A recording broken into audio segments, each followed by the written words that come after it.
Morning.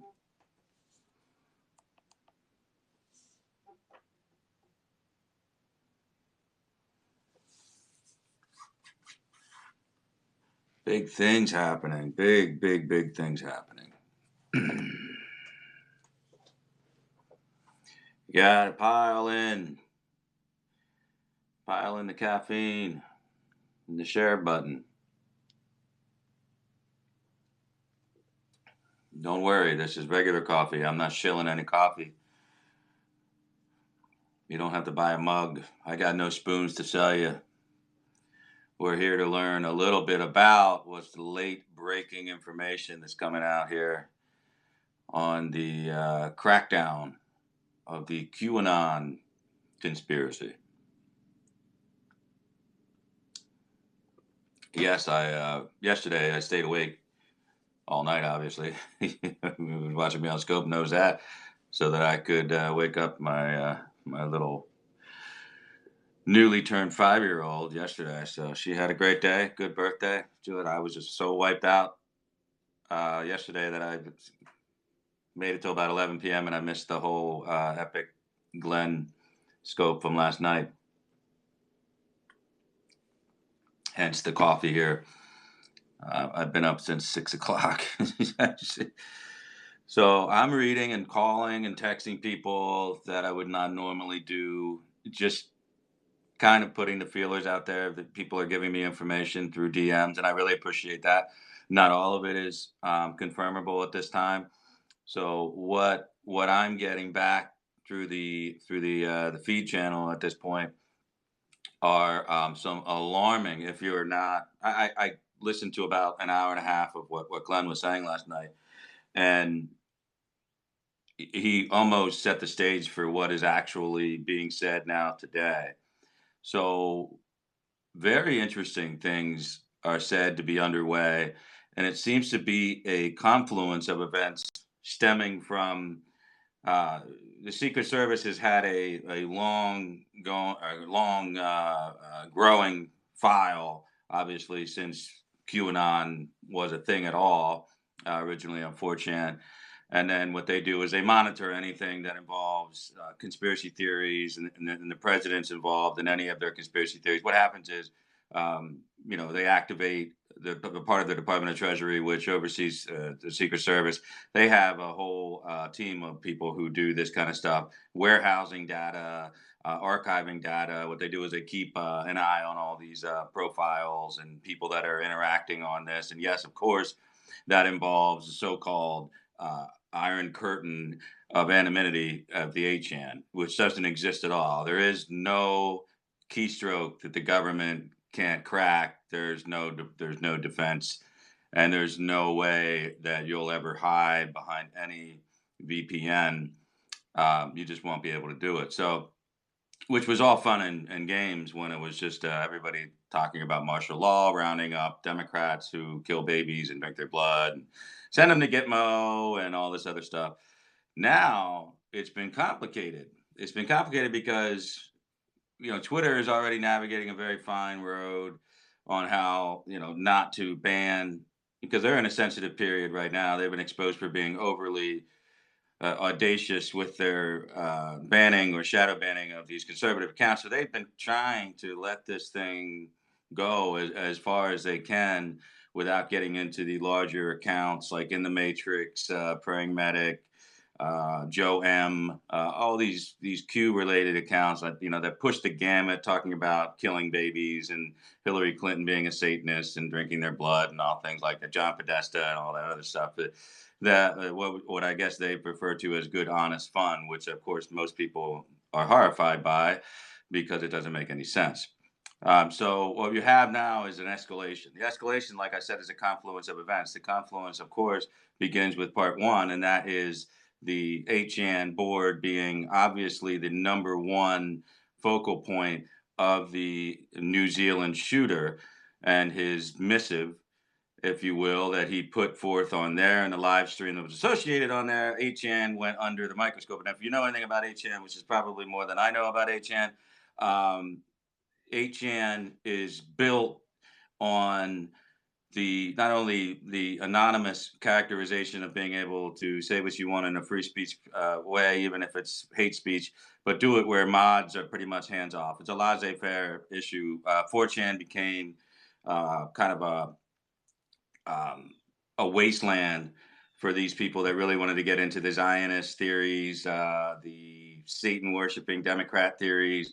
The mostly the stuff is like black pill, J questions, a lot of racist stuff in there, and of course there's a well-known corner dedicated repeatedly to child pornography. And of course, they do everything from child pornography to actual murder scene pictorials, things of that nature. And I don't know what's going on there, Rooftop. All you can do is click and try. I don't know. Either way, so that's the starting point. The starting point goes to okay, H-Hand's under the focus now. And then, of course, we have this Camelo fellow, I call him that for the rhyme, in New York, who just so happens to kill. Turns out this might be a little bit of a crime of passion issue with the Gambino crime boss, the first crime boss to get wiped out in about, I don't know, 3 decades. So this guy gets arrested and manages to just put, patriots are in charge. Where we go one, we go all, with the acronym. And then, of course, the big Q on the palm of his hand. And as Obi mentioned, it was on the cover of the New York Post and other New York related magazines yesterday and papers. So that is the confluence of which I'm talking about. So we've got these two issues that are popping up. Now, it's activated multiple agencies, because typically, if no American citizens are killed on foreign soil, there were no American citizens, to my knowledge, that were in the mosque that were killed in New Zealand. Typically, if in fact there were, the FBI would be mobilized. So if there are any Americans killed abroad, the FBI is mobilized. And in some cases, when you have a social media platform that is either housed primarily, the servers are probably not, but housed primarily by someone in the United States of America, or the interaction seems to be related to anyone who may have boosted it or had known prior knowledge of this and did not report it, the FBI will get involved. So, from what my initial take is, from what we're initially hearing, is there is in fact a crossover now, even though that this crime was committed exclusively on foreign soil with no known American citizens being victimized by it. And the HN servers in question may and probably are not exclusively housed here in the United States, continental United States of America. We have names of people that, or sought the identity of these people who were putting forth the live stream link and continuing to perpetuate it. And then, of course, said some incendiary things that would make one think perhaps they had prior knowledge and then didn't report it, which is problematic because the FBI wants to know all of this stuff. And then, like I said, the confluence of that right on top of this guy, this Camelo, and the writing of Q on his hand, which is enough to trigger the alphabet agencies, which will get the files from the Secret Service and look into what this QAnon is. And then all of a sudden, the not so small sheeple in the Q Army are the ones that are being looked at, and the larger accounts. And now they're getting into who are these people, what did they know, and then they're going to look into what they're doing with this information. So you have to then start thinking like the federal investigators. So what they're seeing now is multiple acts of violence. They're constricting their myopic investigatory skills onto HN, and upon HN, we have a focus on much of which is the housing facility, if you will, warehousing facility for all these Q drop. And then the government starts looking into, okay, now we have a murder where somebody is following up with some type of relation of Q, and apparently had been searching Q in one, or if not both cases, in the shooter of New Zealand, and of course in this case in New York with this Camelo fellow. So what you've got is now you've got the attention of the Secret Service, which has never really not been paying attention to this. And again, I'm going to, before I get too deep into what I've learned over the last 6 hours, I'm going to tell you again something very important when I get my caffeine in me here. It's good coffee. Secret Service. I learned following the Florida last year, the Florida rally that was CNN putting the Q people on the front stage. And that was when it brought the attention to a lot of what Scott Adams started talking about it. And a lot of this stuff started, right around the election time and the rallies that were going on. They decided they were going to let, some Q people get up there because it was good for CNN, MSNBC to have people related to Q because we look like we're insane. So they put them up. And that was when it kind of started getting a little bit more populated. And it wasn't just, Ben Collins' NBC Twitter account or Will Sommer at Daily Beast, kind of screwing around. Then it became a little bit more covered. And of course, the Q people desire to be profiled. So they desire to be profiled as they were, like in the recent Politico article yesterday. And then they say they're being attacked. And they say things like, all this for a lark. Well, it is, in fact, something that they want. They want the exposure. The media outlets know that. So what they like to do is keep it away from where it originates. So now they're being forced to talk about where it originates. They're talking about 8chan. And when you look at 8chan and you start with Q, that would be one thing. But they're looking at 8chan not only in that respect, they're looking at 8chan for potential radicalization of the New Zealand shooter. Now you've opened up to FBI purview. So now the FBI will comb through. Now the FBI is going to want identities, and 8chan can try to, the proprietors thereof can try to fight off if they want, but there's no way in hell you're going to be able to. What I'm telling you and warning you right now is if you're one of these, trolls in the 8chan universe that think you are honestly an anonymous person, you are not. You are no longer guaranteed any status of anonymity at this point. Not going to happen. Federal government will find out who you are. If you said anything that looks like it was contributing to this event in New Zealand, it was not good. Now they're also looking at is the level of what you're attempting to convince others you're seeing. So if Q is attempting to posit sensitive government information, i.e. provide advanced intel not available outside secure channels, now you are violating, technically, if true, you're violating security protocols. So now we've kicked in not just the Secret Service end under the Treasury Department, which is really a crackerjack investigatory team in their own right. Now you're dovetailing it with the FBI. They're looking into this. They want to know what's going on. Now all of a sudden you've got the focus. You've got the focus of a couple different alphabet agencies working and looking, and then they will go to an all too willing Twitter to give up the information on some of these cases. Now, why is that interesting? Why did I talk about the Florida rally? Is because after the Florida rally, they came up to Pennsylvania, and in the Pennsylvania rally last year, now you're in my neck of the woods. Now I know the people that are doing the rallies. I can call my chairman of the GOP. I can talk to the executive director. I can talk to the people who are working the event.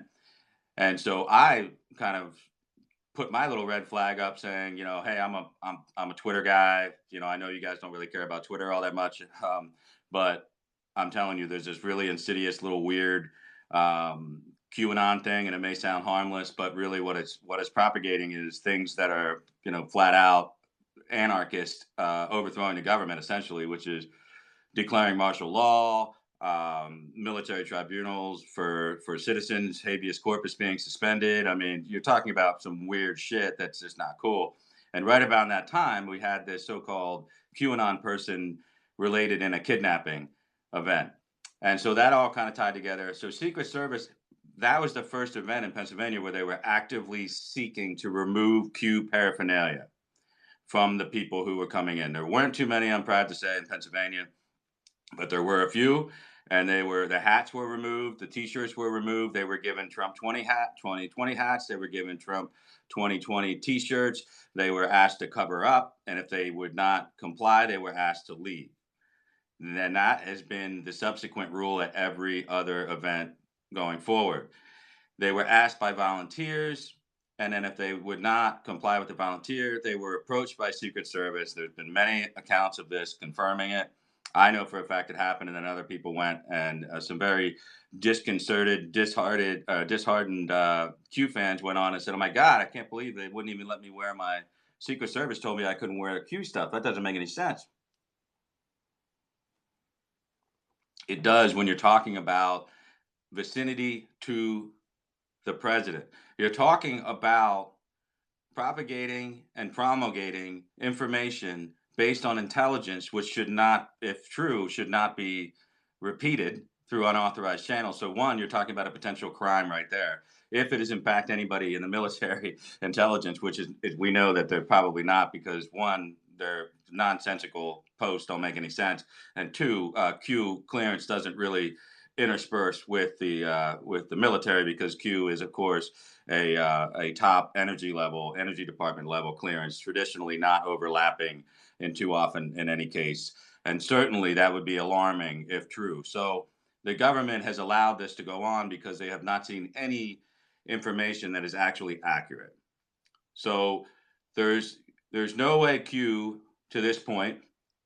And I appreciate the Super Heart. Thank you. I'm now a Super Heart broadcaster. So hey, throw them at me if it's your desire. Although I will not shill any spoons for you. I will not dance to the music I don't hear. So anyway, we know that the government at that point and to now has chosen not to crack down on Q in any way, shape, or form, because obviously none of the intelligence, the intel drops, are real. Use your little thinking caps. Put on your thinking caps. If Q said anything at any time that was sensitive and was actual use of intelligence that was given over the internet through unauthorized channels, don't you think that somebody in the government is going to say, okay, I'm going to do a keystroke check on everybody in this department, and we're going to go back and we're going to find out who gave out this information. Listen, you can go through Q proofs till the cows come home, and you can't convince them otherwise. But this is the number one reason I can tell you that not one thing that Q or any of the Q group has been correct about, or they haven't been correct about anything, because it would be followed up through to the government, which is a little bit sensitive in case you didn't notice. After what happened with Snowden and then what happened with the WikiLeaks, they're a little bit freaked out about intel getting pipelined out in an anonymous fashion to the internet. So put your cap on up there. The president is not sanctioning this stuff. The president would be in breach. Yes, it is all for a LARP. The president would be in breach of his constitutional oath if he allowed intelligence to be given out. He can't. I mean, the president is the final word on what intelligence can be protected or not protected. But you're telling me that the president is going to declassify things of this nature? It's not going to happen. It's not going to happen. He's not going to tell you things about Jared Kushner taking secret trips to Saudi Arabia. He's not going to tell anybody anything about, we have Kim Jong-un because we have CIA plants, and Kim Jong-un, we already have a deal, and now he technically works for the CIA. All of that stuff, of course, is bullshit. And if you believe it, then chances are you've never worked in politics, government, or even read at a 5th grade level. So the essence of Q is that the president is authorizing this. The essence of Q has always been there are people working with the president under the auspices of the president that are feeding you information that is otherwise not known to anyone else, i.e. intelligence, military intelligence in this particular instance. So now you've triggered another alphabet. It's like, now just to be 100% sure that there's no loose contractor somewhere that's sitting, in some contracting position through the DOD. They're going to have to, the DOD is probably working on that. They are probably going through and combing through and doing security checks to make sure that we do not, particularly after the crazy-eyed, don't forget about the Coast Guard officer who was basically a underground white nationalist who was putting together a pretty impressive armory and was we're lucky we caught him before he killed a bunch of people working for the government, actually using his workstation computer at times, apparently, to look up things that were alarming, and we finally picked him off and got him. So there could be other incidences now. So now Q is an impossibility. Q cannot exist in reality. No one with military intelligence access, particularly any access to the president, could possibly be putting forth this information on 8chan. All right. Now we know that that would be an impossibility. If it were even plausible, it would be immediately addressed by the appropriate authorities, and it would be over. That's it. It wouldn't happen again. So what you have is something that is this cross-pollination of different people in different places, thinking that they're being cute with this whole QAnon. It's not so cute anymore. So I don't have any particular information about David Joseph Hayes. You know that I know David Joseph Hayes better than all of you. You know that I've known him for a couple of years. So Praying Medic, aka David Joseph Hayes, it's a stranger to you, and perhaps if you follow Q in some way, it might be like an oracle to you. In reality, I know what he is. He's a con man, a long time con man. So what David Hayes is apparently dealing with right now is Twitter is actively cooperating with federal investigations into anything related to Q, 8chan, and anything that had anything to do with anybody getting murdered, either abroad or here, related to these anonymous boards. They're not going to tolerate it any longer. So this is what's going to happen. Twitter's going to start giving up. They're going to hold your account, freeze it, give up the information, and they're particularly going to be interested in making sure of your content. So what David Joseph Hayes, aka Praying Medic, did was when he discovered that he could no longer do certain functions on his Twitter account, he quickly deactivated before they could permanently find the content to ban his account. He wasn't mass reported. There wasn't any of that thing going on. From what I'm told, he then triggered, and I'm sure somebody told him how to do this because in tech factors, he's a moron. He doesn't know anything about computers. He then triggered a Twitter alarm by trying to follow too many people. So he had limited functional ability, limited functionality. He couldn't respond to DMs. He couldn't like people's tweets. It's typical things when Twitter is holding your account for review. He started following as many people as he could, and that triggers a suspicious alarm, so to speak, an algorithm. It stops your account and warns you, we need to look at this. So he did that on purpose, retroactively, to disguise the fact that they are evaluating his content. Most likely, they are providing it to a federal investigatory body. So that's a big time problem if you're David Joseph Hayes. Why would David Joseph Hayes be more nervous than, say, In the Matrix or Joe M or any of these other accounts? Why would he be more nervous? Well, David Joseph Hayes is a greedy con man. It's not enough for him. Not enough for him to do the typical super chat LARP or the PayPal links everywhere on his Twitter profile and his websites and all that. What he decided to do was call his deciphering of Q part of his ministry. And he went to the IRS and got a 508. So he is now in receipt of tax deductible, so-called charitable contributions to his ministry under the guise of deciphering Q, which is essentially secret military intelligence leaked onto 8chan. So think about that. Now we have a problem. We have a problem because the IRS has probably, as we have long forecasted, I guarantee the IRS has been alerted now by the other agencies that are looking into this, and they are reviewing the status of his 508.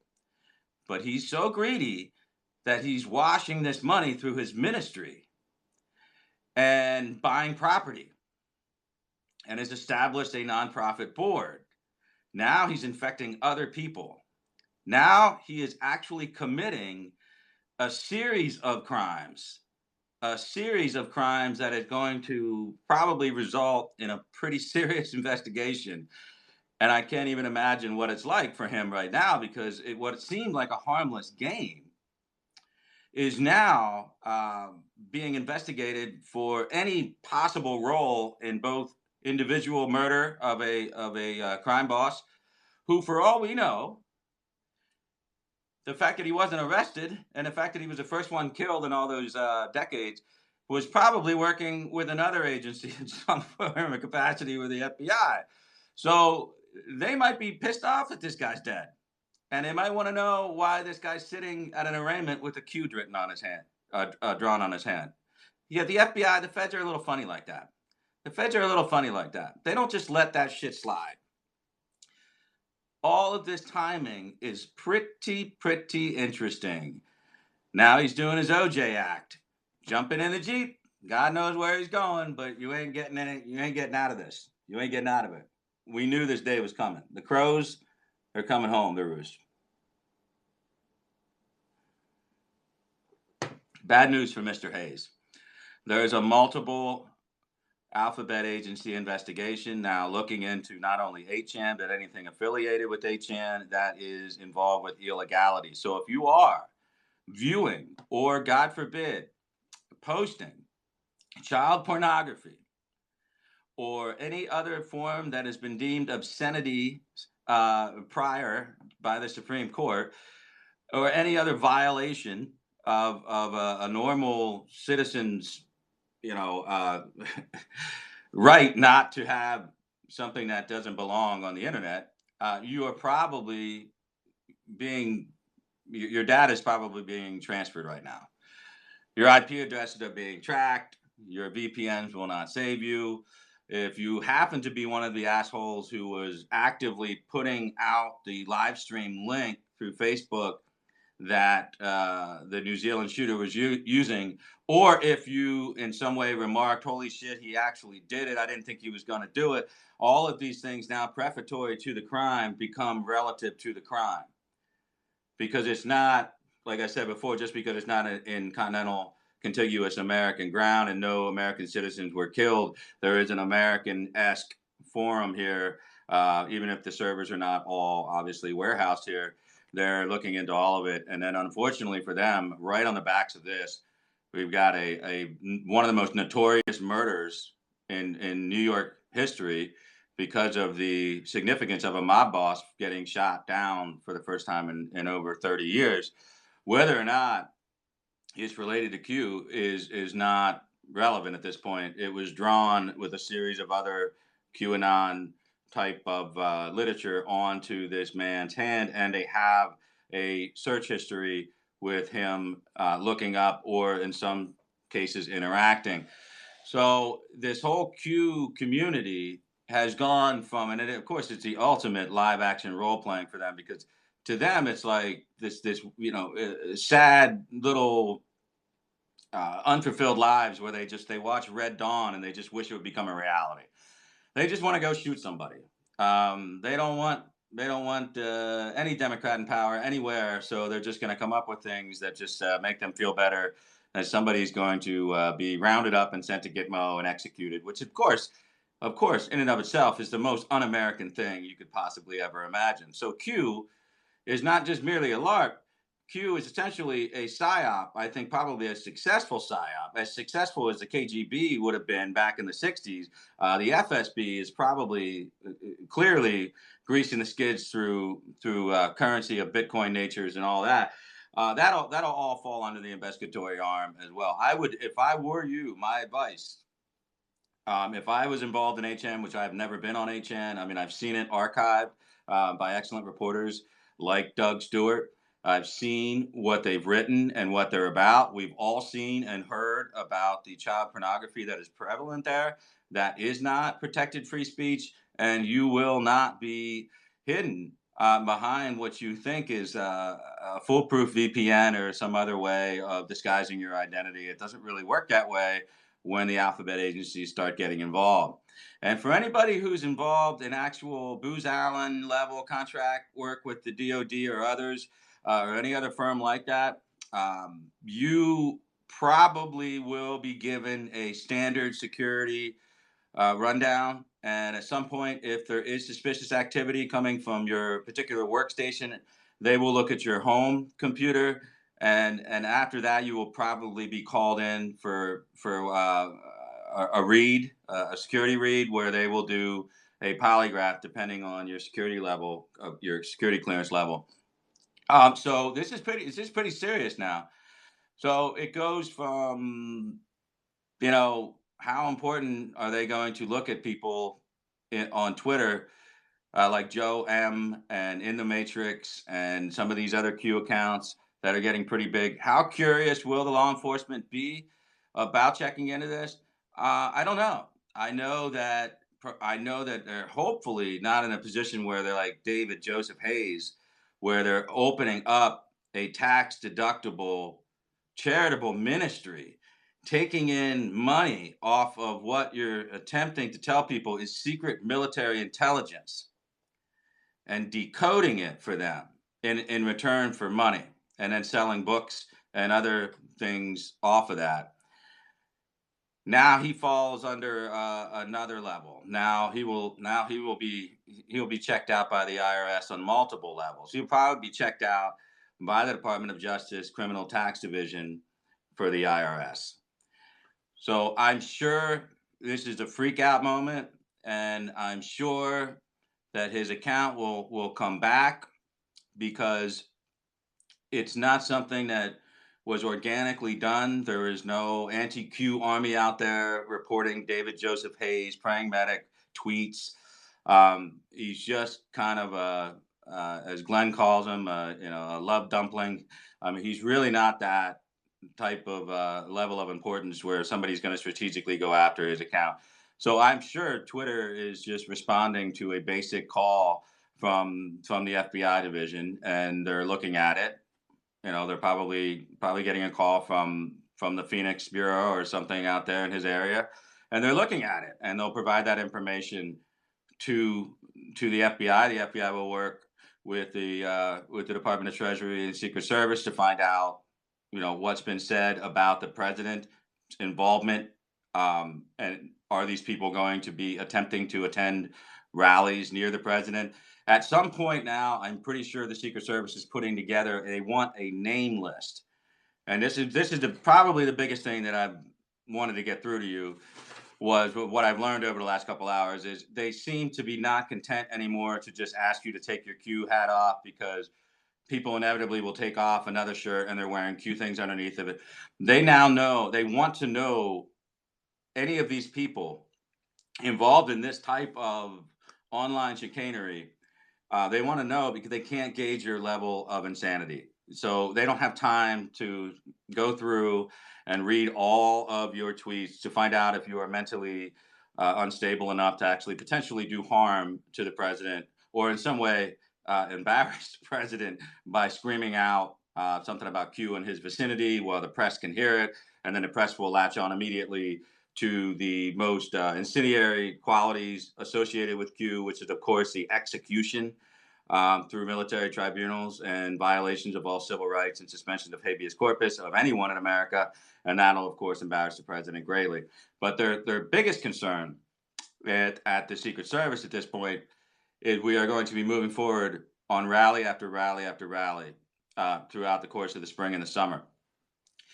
And of course, you have to pre-register for all these rallies. And at this point, we are going to begin matching up identities with people and their Q stances. And in some cases, they will be denied access to these events. And if they are not denied access, they will be under a different protocol where they will not be allowed anywhere near the president, and they will receive extra attention while they're at this if that becomes necessary. It is my impression, from what I've been told, that in order to do this operation as needed, they are going to request information, profile information, IP information from Facebook, Twitter, Instagram, and try to get it out of the 4chan, 8chan, Reddit.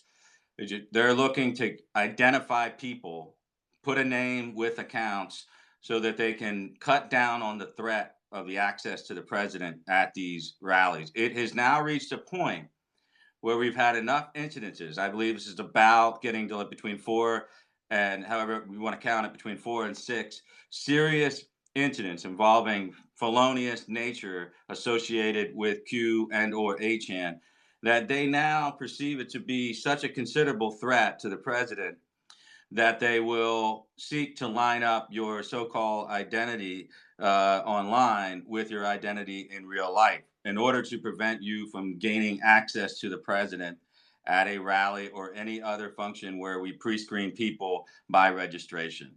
So this is the sad reality.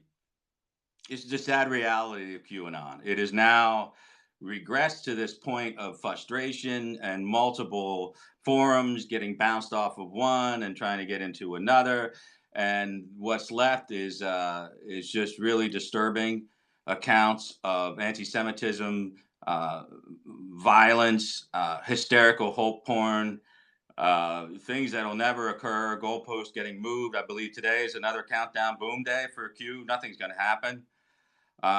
There, that whole part of it, that's the harmless LARP part where we just laugh at people for not understanding how anything works. The not so funny part about all this now is now we have dead people. Dead people bring scrutiny, and 8chan cannot bear any scrutiny. So I think the clock is going to wind down on 8chan pretty quickly.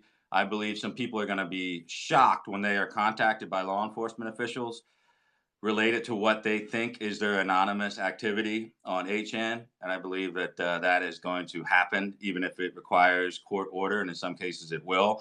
They are prepared to protect the president's safety beyond all measure. This is what the Secret Service does. And they will work in conjunction with the FBI, who is investigating any connection between the New Zealand shooter, 8chan, Q, Camelo in New York, the murder of the crime boss of the Gambino family. It is just bad timing. And getting caught up in all this will be people like Praying Medic, his charitable ministry, which is funded by donations given under false pretenses. It's fraud. He does not advertise it as for entertainment purposes only, as we've discussed before, and that was researched. And TJ was exactly right when we looked into it. The only thing that saves those people who claim to be astrologers and whatever is the fact that they will put the disclaimer, and he does not. Matter of fact, he does the opposite. He actually puts a charitable ministry status declared by the IRS to get tax deduction. Mom and pop boomers giving them money and being able to deduct it off their tax. See, that's where the government gets a little bit curious, because it's not just about David Joseph Hayes saying what I'm doing is related to my ministry work, or trying to infuse an element of God into this godless, crazy LARP. The problem is that money that mom and pop boomer is sending David Joseph Hayes, that's money not going to the United States Treasury because it's tax deductible. So there's the IRS gets very curious about this. Now the IRS is going to want to work with well, he's a nonprofit. He's got a nonprofit board with some people from his own home state in Washington. Now you're going to get the Federal Elections Commission involved, see what's going on with these things, and you're going to also, of course, have to deal with the Criminal Tax Division for the IRS under the DOJ umbrella. You've got multiple agencies looking this thing over. So, I honestly think that what is the glitch that happened with Twitter and Pragmatic is merely the beginning of them providing materials to an investigatory body, which at this point is probably local law enforcement, locally situated federal law enforcement. And I believe that is going to get worse for him. And it's a pretty serious issue when you push a LARP this hard. It eventually hits you, as if you saw my tweet, it's called a tipping point in the marketing world. We call it slippage in politics. You hit a point where it just starts to go in the wrong direction. And you push really hard to get Q out there, but now you've pushed it to the direction where it is getting attention, and you're getting attention from law enforcement officials. And they're not going to look upon this because all of it is beyond insidious, but it's also predicated on illegal activity.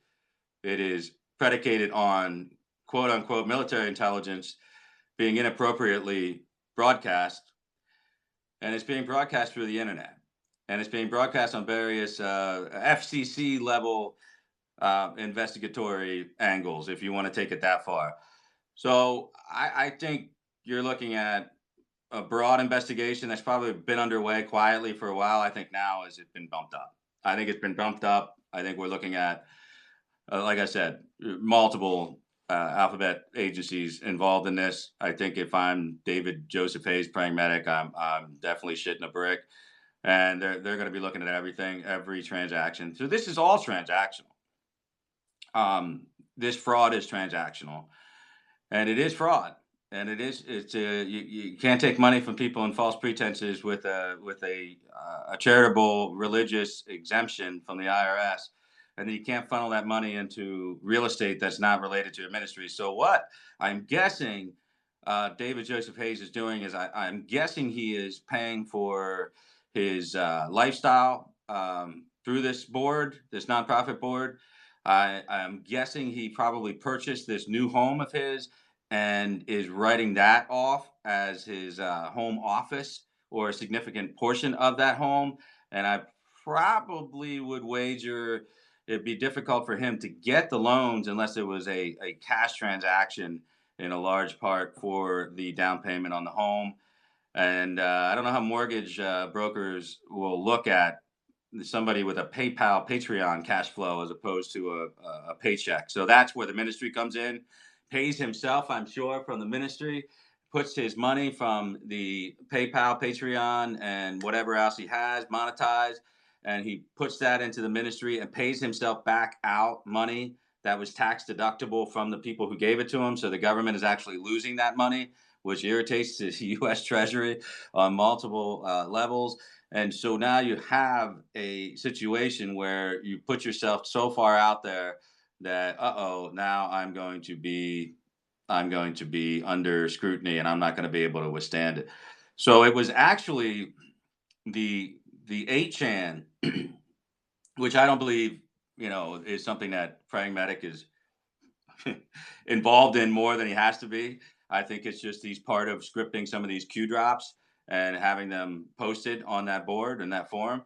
But it just so happens to be his bad luck, his misfortune, that 8chan is triggering all of these investigations off of that. Then he falls under the umbrella of Q, and now it's another offshoot of the investigation. And like, oh, by the way, this guy is running a ministry off of it and probably paying himself with money that is not going to the United States government because they are tax deductible donations to him, which is mighty, mighty messed up. So as we predicted, I just didn't predict it would go down this way. I don't think Glenn did. I don't think Ginger did. I don't think Doug Stewart. I don't think JB did. But we got to clean up our own messes now. So I'm emphatically warning people that are engaged in 8chan dialogues of this nature that it is probably not conducive to your overall public health as a citizen to be engaging in things like overthrowing the government, circumventing the Constitution. Anything like that is pretty hairy stuff, and it's not a LARP in a way that we can laugh this thing off. I mean, you can be a glorified prepper and engage in your little weird fantasies about, Hillary Clinton being a satanic baby killer, but the fact that the cold hard facts are you cannot engage in trading off supposed military intelligence access to the president of the United States, and then all of a sudden have to withstand the scrutiny of investigations into wholesale murder. It's not good. It's not good. And then you get into the issues of the monetization, and people are going to want to look at that. And that's where I think it's going to go really wrong. And I think some people like Tracy Diaz, otherwise known as Tracy Beans, I think she probably figured this out at some point and tried to get out. And I think that's what triggered a few of these Q drops to watch who you're following. Some people are building up their followers and then leaving and trying to keep it in another fashion. I think that's what That's what probably happened there. But as far as like pamphlet Anon and his wife, wow, they're all in. So the Patriot soapbox is definitely, I'm sure, under intense scrutiny as well. So I am at this point, at this early hour, I am 90% sure there are not one, not two, but at least three agencies investigating things that are related to definitely HN and most likely QAnon. And there probably will be security sweeps as we move forward. And from what I'm told, the RNC will be working hand in hand with the Secret Service, with local and state GOP to make sure that we are keeping the president as safe as possible at these public events from anyone who trades on this QAnon theory, conspiracy. That's a problem for a lot of people to have anybody like that anywhere near the president, because we're seeing a large degree of these people are not mentally stable. And you can't have that type of exposure to the president because that's exactly what the Secret Service does. So if you thought that this was kind of a laughing joke, which is we all bust on Q for being patently absurd and nothing ever happens, and of course it just one false prediction after another. Of course it's false. I'll go back to my predicate logic argument versus propositional logic argument. Is listen, nothing, if it ever came true, it would be cracked down on, but the NSA would get involved. There would be all types of issues. The FBI would, get involved. There would be the Department of Defense would get involved. If there was, one thing accurately assessed by the Q team, besides some bizarre coincidence that people think is a Q proof, I know for a fact that this is how our government works. They get involved and they crack down on it and it goes away. So the reason why Q has been left to go on this long is because it's been a relatively harmless, weird, sick prepper fascination for a bunch of people that don't realize that they're just out there propagating Russian, propaganda, which is really sad, for the civics 101 aspect of everyday Americans. But now we've gone into stone cold mass murder and Gambino crime bosses getting whacked by a guy who just happens to like Q. That's something that the feds are going to want to look at. They're going to want to understand that, and the Secret Service is definitely curious now, because now like I said, we've had a half dozen or more of these violent incidences where you're getting into. They don't really differentiate between QAnon and Pizzagate or anything of that nature. The Secret Service is going to look at anyone who engages in any type of hyperbole that involves violence or calls for violence as a solution, or calls for belief in or subscribing to a theory where there are hundreds, if not thousands, of politicians who are, killing babies or, involved in sex trafficking children and drinking their blood, and that's going to put you on a list. You're going to be on a list, and that's how we have to move forward, unfortunately, to keep the president safe from these people. And unfortunately, I don't think this will be the last violent incident that we see.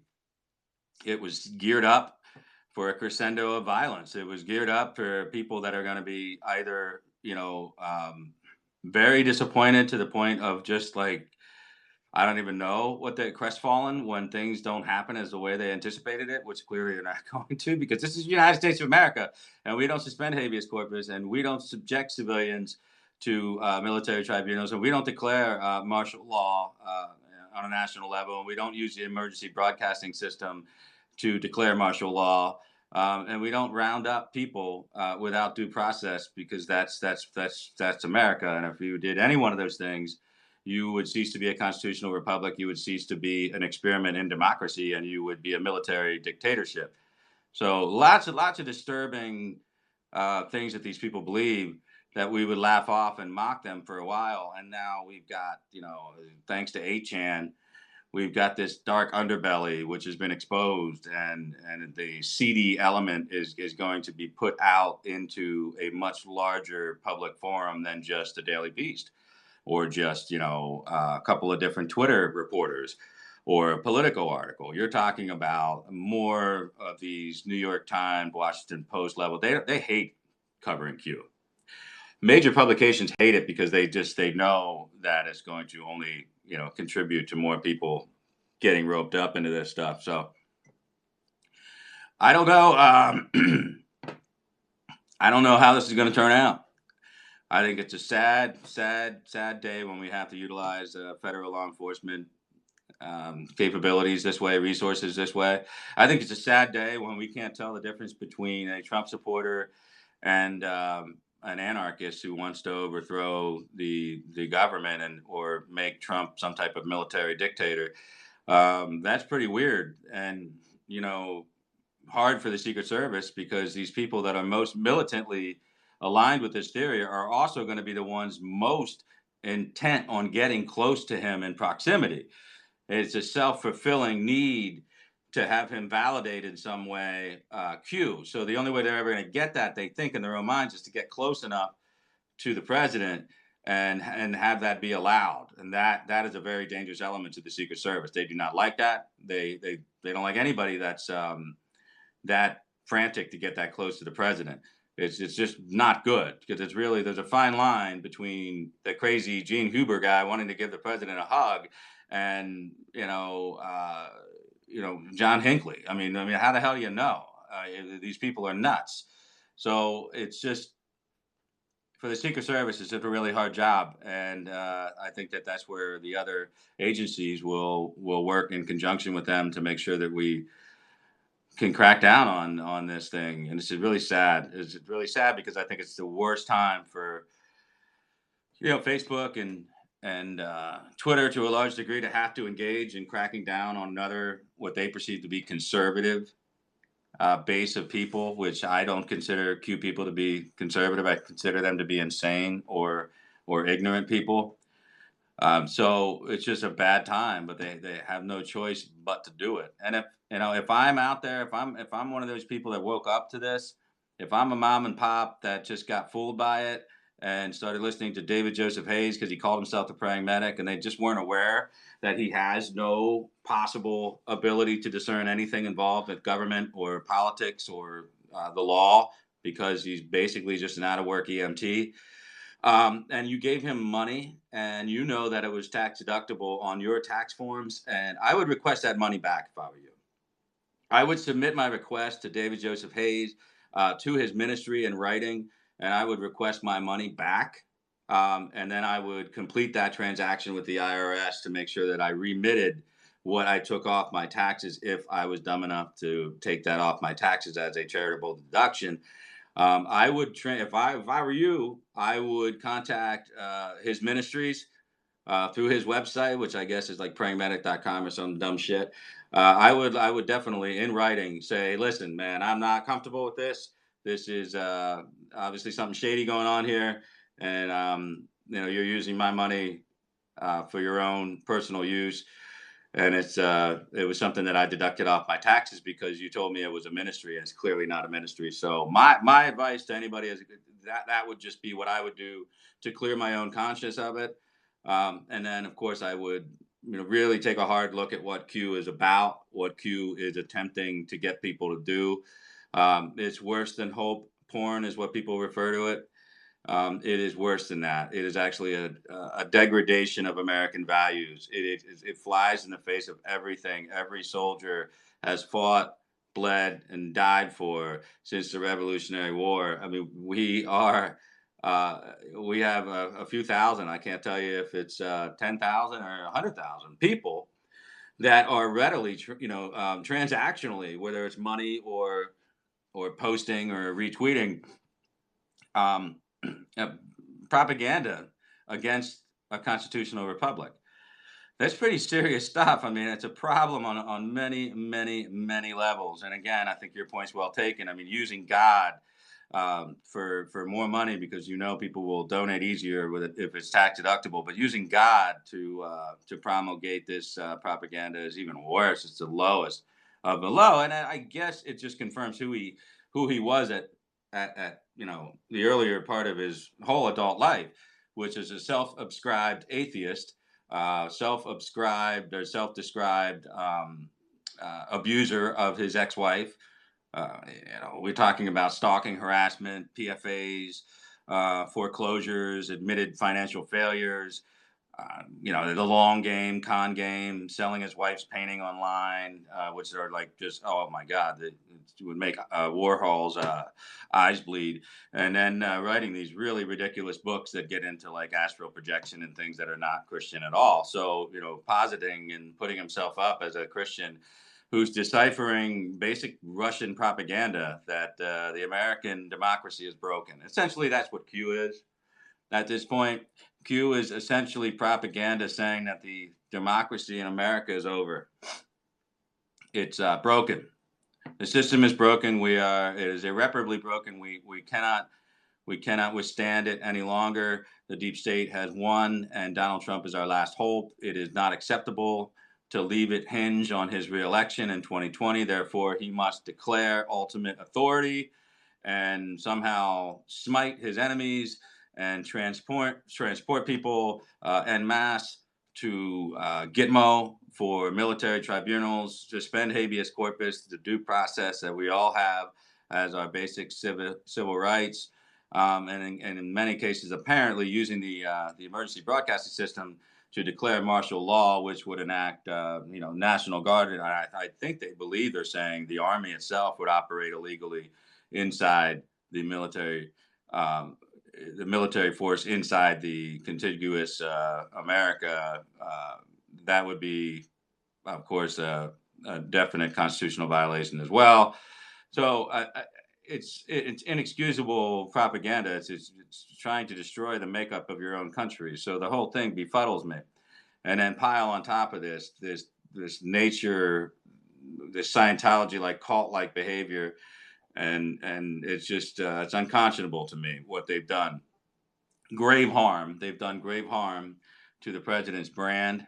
They've done grave harm to all reputations of Trump supporters everywhere who are being lumped in by these political articles, by the Daily Beast, Right Wing Watch. I mean, they are just promoting the hell out of this stuff because it makes us look absolutely ridiculous. So, hey, if it's something that gets you through the day and you're just one of these people that read it on Twitter or share it out on Facebook, well, that's on you. If you're one of these people selling T-shirts, trading on for monetary gain, transactional monetary gain, trading on supposed military intelligence leaks, then I would be concerned if I were you. And if you're one of these big accounts who claims that you think you're anonymous, you're totally not anonymous to the government whatsoever. I do not in any way promote your anonymity. I do not. I think that if you are trading on the Q LARP for dollars, that you should put your name out there the same way any of us do when we're raising money for our nonprofit, which in this case would be a political action committee to stop people like you from harming the president. So my name is out there and I don't hide behind anything. So if you want to, hide and still, make money off of books and T-shirts and things of that nature, which essentially you're making it off of Russian propaganda, I think that you should probably just start paying your taxes and put your name out there and do it the right way. And if you're smart, hopefully you're not in legal trouble like Praying Medic probably is right now. And so my warning to people is sometimes a LARP just isn't a LARP. Sometimes it's more than that. Sometimes it's going to get people in trouble, and in some cases it's going to get people killed, because there are people genuinely, emphatically, what they perceive to be patriotically inclined people that are willing to take up arms in the name of materializing the prophecy, manifesting the prophecy, so to speak. That is a radicalization process that should make every normal thinking Trump supporter a little bit nervous and leery, because we're already in bad shape with these incidents that have happened thus far. Do we want to have more? And do we want to have it on a more serious level? Could do irreparable harm to the reputation of Trump and his supporters. So the circular logic, everything that they do is deflection. what are you afraid of? Or why are you attacking MAGA? Well, that's not how. You can't be making America great again if you are stripping any American of their constitutional rights. Don't you understand? Don't you understand? They're brainwashing you into trying to undermine your own country. Think about it. And now people are getting exposed to other things on 8chan as well, and that'll include serious anti-Semitism, serious racial divide, and in some cases, obscene child pornography.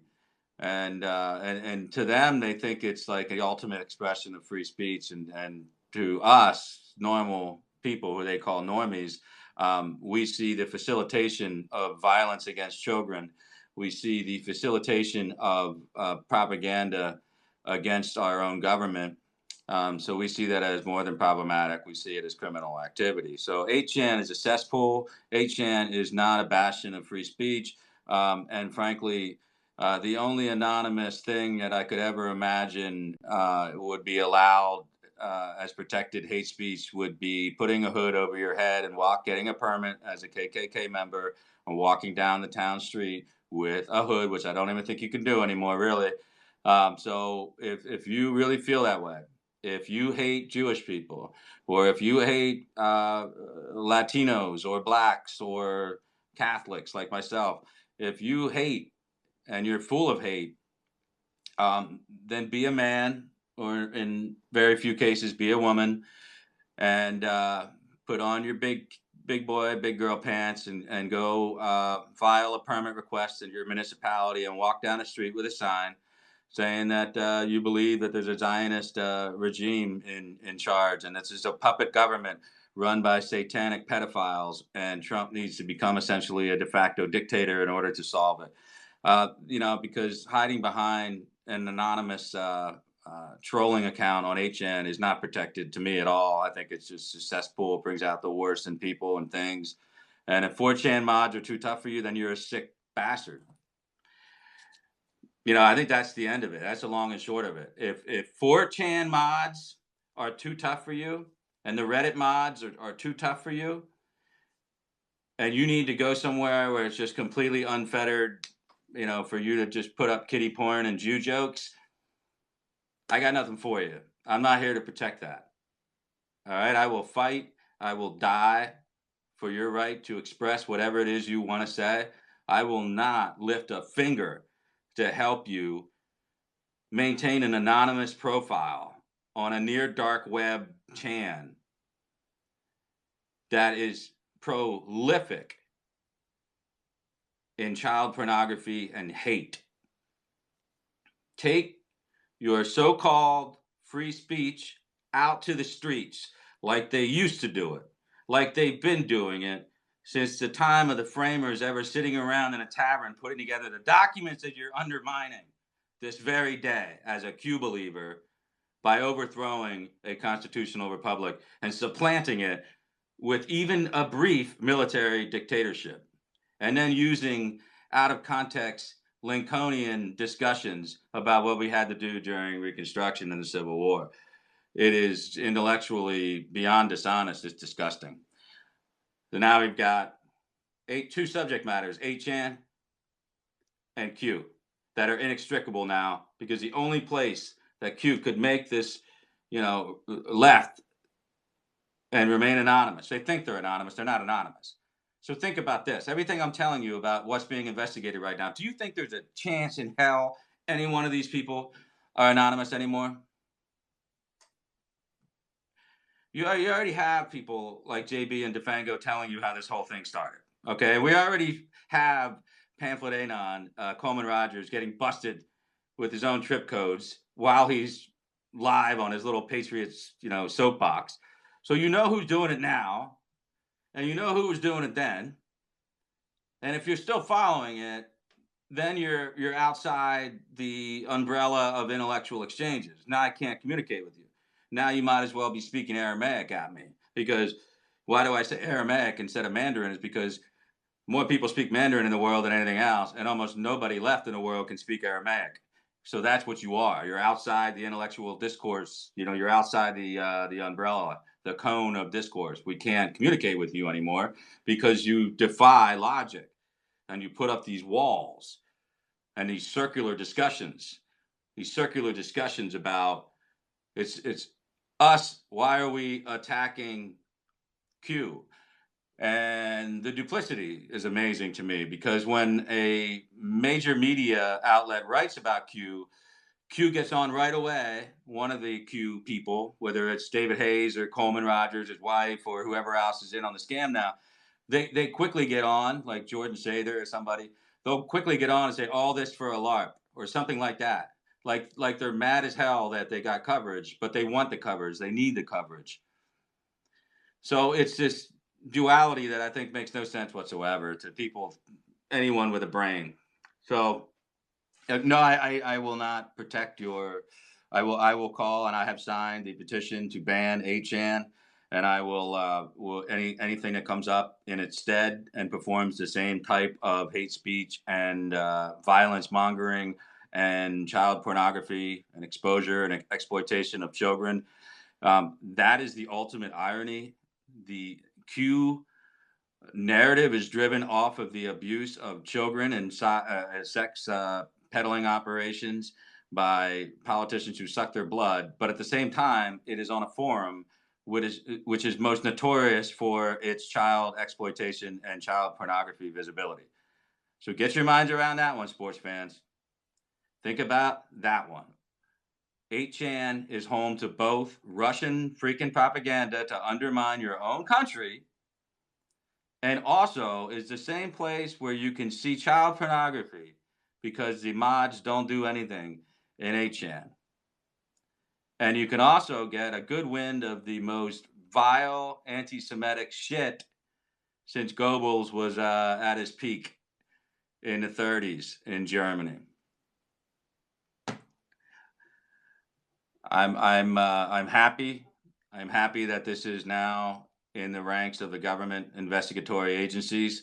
I am happy that the Secret Service is now putting it to a level where they will attempt to identify to a larger degree your social media profiles with your information, your driver's license that you're submitting to go to a rally. And if you think that's a surrender of your right to remain anonymous, then okay, that's the right. You have the right not to see the president in person then. And I will not criticize Twitter or Facebook for giving up all of your information to the federal government if they think that you are involved in anything that is just potentially illegal. I just don't care. Don't do anything illegal then. Okay? You do not. It's a privilege. We have enough trouble with legitimate shadow banning and banning, as pointed out by Devin Nunes's lawsuits against Twitter. We have enough trouble with legitimate people getting shut down. All of you Q people are doing a grave disservice to conservative ideological perspective. You are all doing a grave disservice because you are making it even easier to crack down on legitimate conservative accounts because of your obscene insanity, because of your abject stupidity, because of your promulgation of outright Russian anti-American propaganda, which is calling for a de facto military dictatorship. That is un-American. Isn't it ironic that the Q conspiracy on its face and at its core is the most un-American so-called conspiracy going on the internet these days? It's just pretty interesting. And for 8chan to be the home of it is just, you would think it would be ironic, but it's not ironic at all. It just makes sense. It just makes sense. The home of child pornography and anti-Semitism on the internet is also the home of the Q group. And they have no rights to remain anonymous. And they hopefully some of the people that I've been talking to that were originally involved or knew of who was involved communicate and cooperate with federal law enforcement agencies. And then comes the real pain, which will be in the form of the Department of Justice Criminal Tax Division for the IRS investigations into the money that's been brought in from these LARPers. And it won't be pretty. And it'll be a pretty forensic rundown on all that stuff. And they deserve all of it. They deserve every ounce of scrutiny. They should not function outside of some form of legitimacy. I have to sign documents. My treasurer has to sign documents. We have to file reports with the FEC because we're influencing politics, and people can donate to us to influence politics. So if you're donating to the MAGA coalition, you're donating to me essentially to broadcast the truth of what's going on inside this movement, and it is legitimate. If you want to come after me, you know you're coming after Adam Gingrich. I'm not hiding away.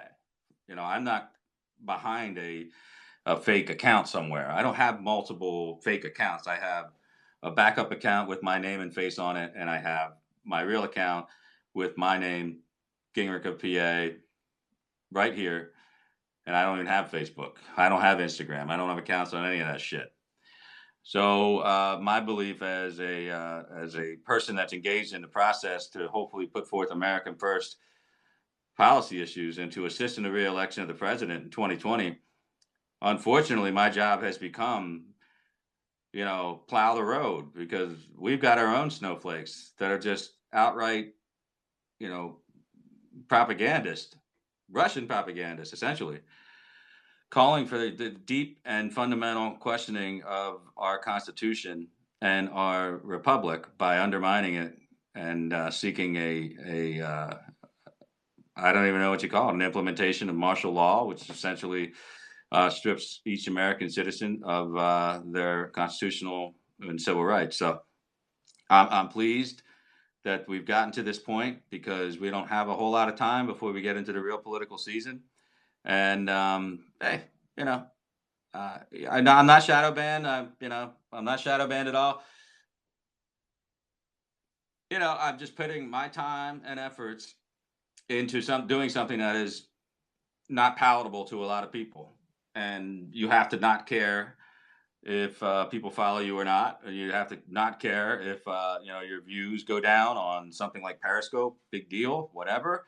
We're here for a mission, a purpose, of truth, of enlightenment, and of support for the America First policies that were put forth by President Trump. And I would like to see the man reelected.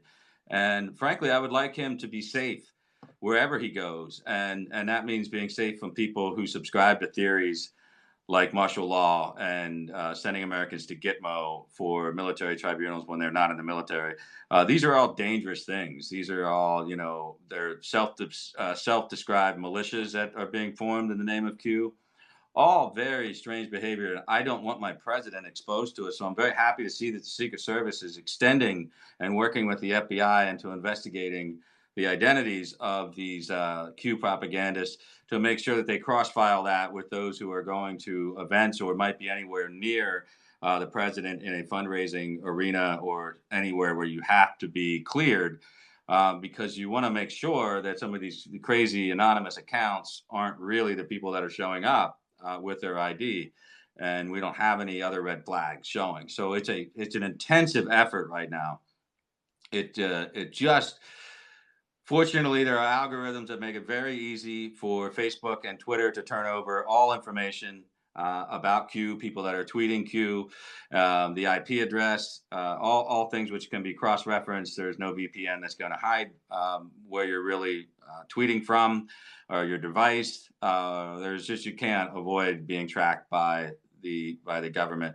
There is no true Anon, really. It just doesn't really exist once the government wants to get your identity. So if you are trading off of that propaganda, if you are trading off of that, I want to use the right word here. I don't even know if I have it. I mean, it's not just a conspiracy. If you're trading off of an end game or vocalizing or espousing or engendering an end game that calls for the basic stripping of rights, constitutional rights, violation of rights for other people, whether it's Hillary Clinton, John Podesta, or Obama. If you're calling for that type of situation, I don't particularly care for that type of speech. It may be protected, but it's odd. I certainly don't want you around the president because you are a volatile, questionable uh, mental status. If you want to get right down to it, I believe that you would, if you are one of these people. And as I said, I'm happy to debate this matter with anyone. I am happy to debate the matter if you would like to have an intellectual discussion about that, or even just Q in the context of the parlance of our time.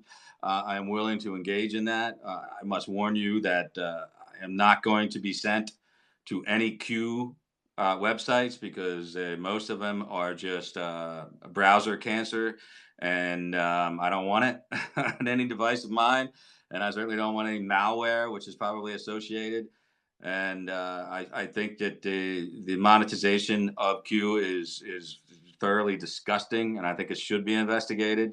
And I don't think you should be openly utilizing what you think is your right. But frankly, it is a privilege to be on Twitter or Facebook or any other privately, publicly owned, not regulated by the FCC, even if you want to call it a utility.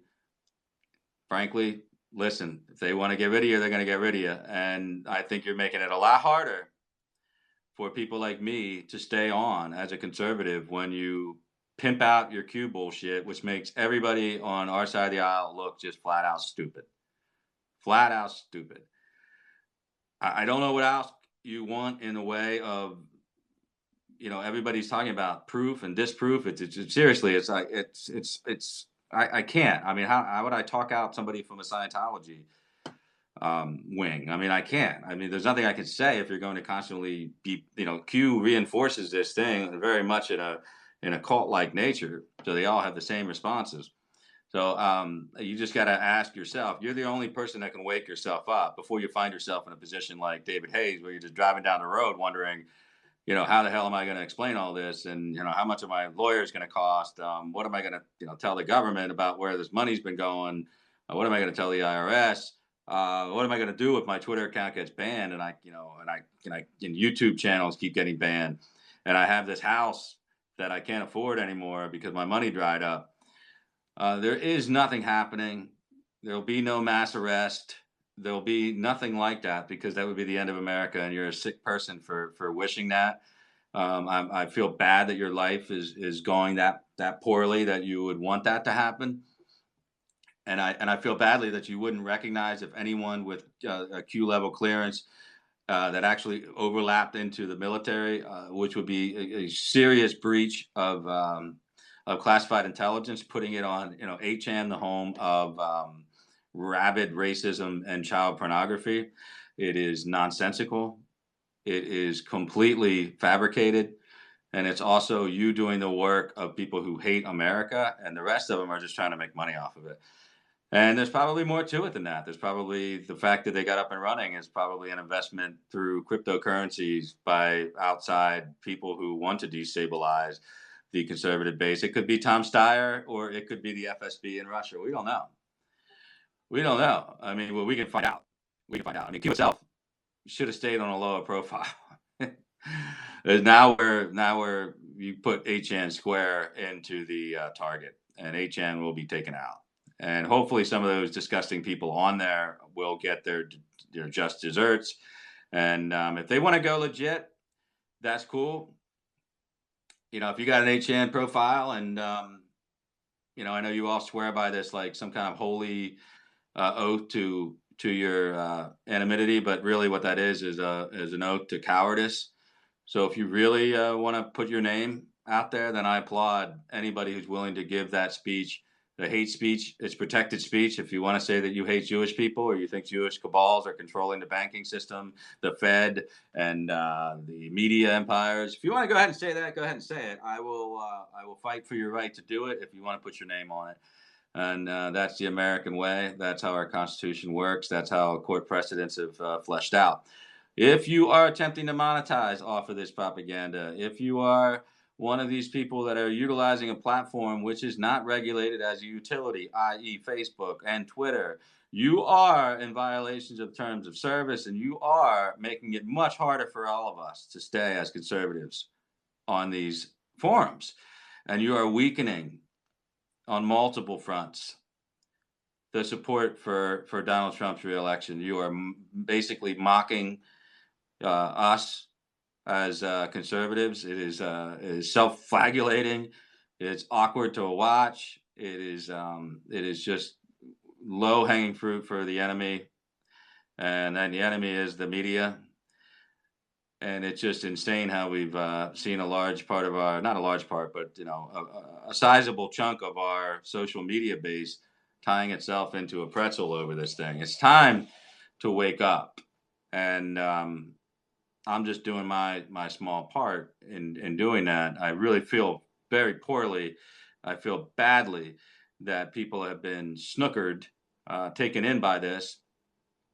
None of it is feasible, and none of it has ever been proven to be nth degree at all to be factual. There is no real Q proof. There is nothing but a series of strange timestamps and coincidences and words that people think are Q proofs, and they're just not. And when somebody on an Anon and HN ask Q to have the president say tip top in the State of the Union in January, and then 3 months later, the president says tippy top at the Easter egg hunt at the White House, and they use this as a Q proof. Go ahead and Google Trump and then put tip top and tippy top in quotations, and you will see that the man has been saying this literally every month for the last 30 years of his life. These are not Q proofs. Pictures of random watches on notepads that belong to no one in government have nothing to do with a Q proof. Well, it says 315, and then over here it says 452, 352. And then William Barr declared a national emergency at 352. Q proof. Oh, wait, what are you talking about? They have pictures of that watch and the other watch and all kinds of watches, what they take every minute for 12 hours so that they can do that in retrospect. You've got to use your head. Look at all the times that they've been caught lying about images close to the president, and then you just do reverse Google searches, and you find out these are not new images at all, and they were, unpublished AP photos or something like that. It's just really sad. It's really sad.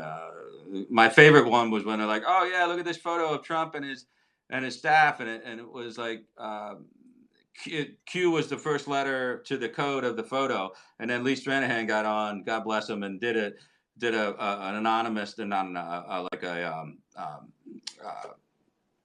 he just did it. He pulled one up randomly and stuck it up there, and it came up, with Q as well. I mean, so it was just a root branch off of the file. So it's really absurd to try to pile up these very circumstantial, nothing of any real benefit to anyone.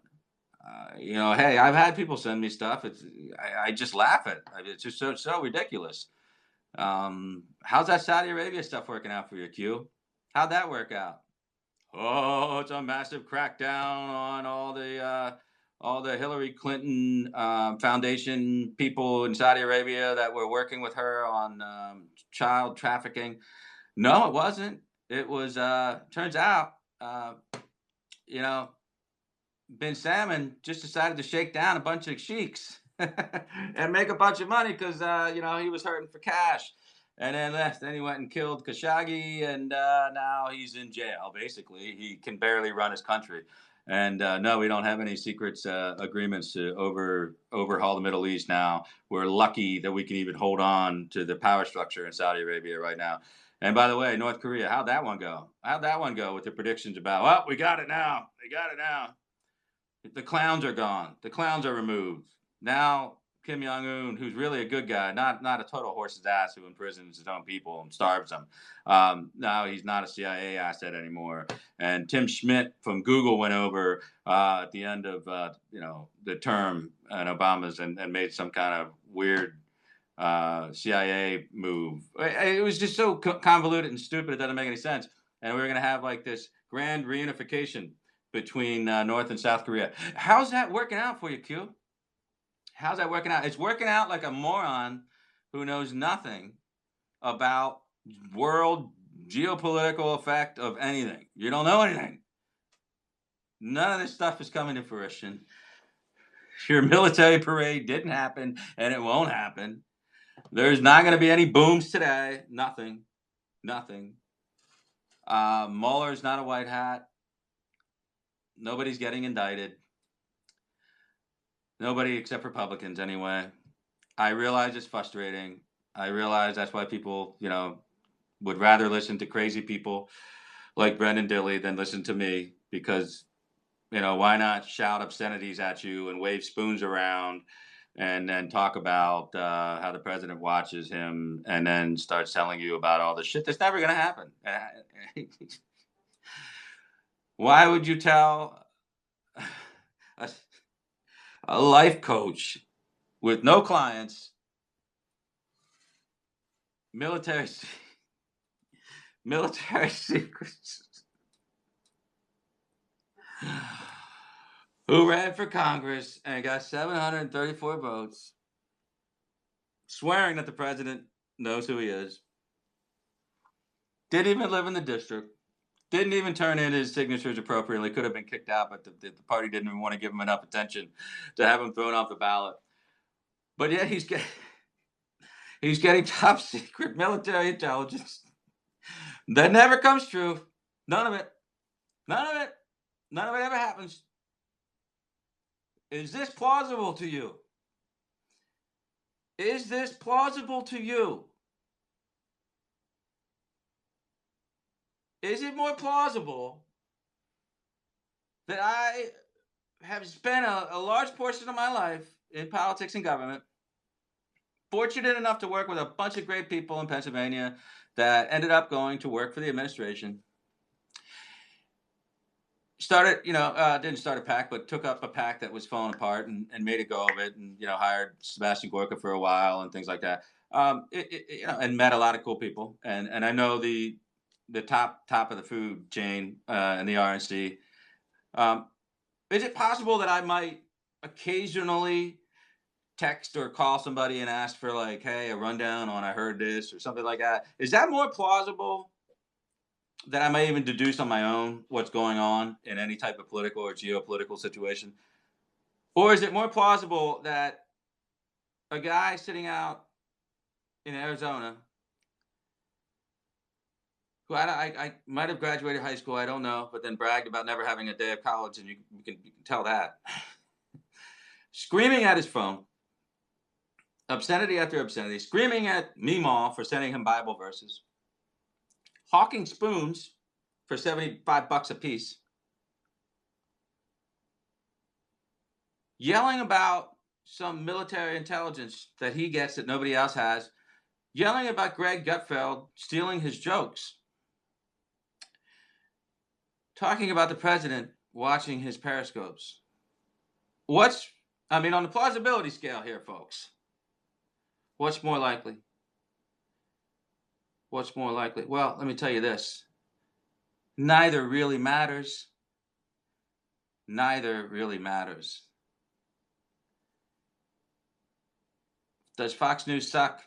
Yeah, Fox News sucks. Is CNN and MSNBC outright enemies to the president? Yeah, they are. Is watching it any more valuable than listening to NPR? No, it's really not. Is it no fun because reality sucks? Political reality sucks just as bad under Donald Trump as it did under George Bush. But it's no fun. It's the only fun part about all this is that we have a chance to do some great things. We have Donald Trump, who always makes things entertaining. If you are not entertained enough by Donald Trump as president and you need more, you have a serious problem. You should never be interested in politics, because that's just, you are never going to have this again in your life. This is the most fascinating otherworldly political experience I've ever witnessed in my life. And I remember Reagan in like 81, 82. This is unlike anything you'll ever see. And you want what? Military tribunals? You've already got an overhauled economy. You've already got all these things that were reversed. I mean, we reversed like gangrene economic limbs in this country. We were turning into a wholesale retail service oriented black hole economy that was just living off of cheap labor worldwide. No manufacturing sector, middle class dying off, private unions dead,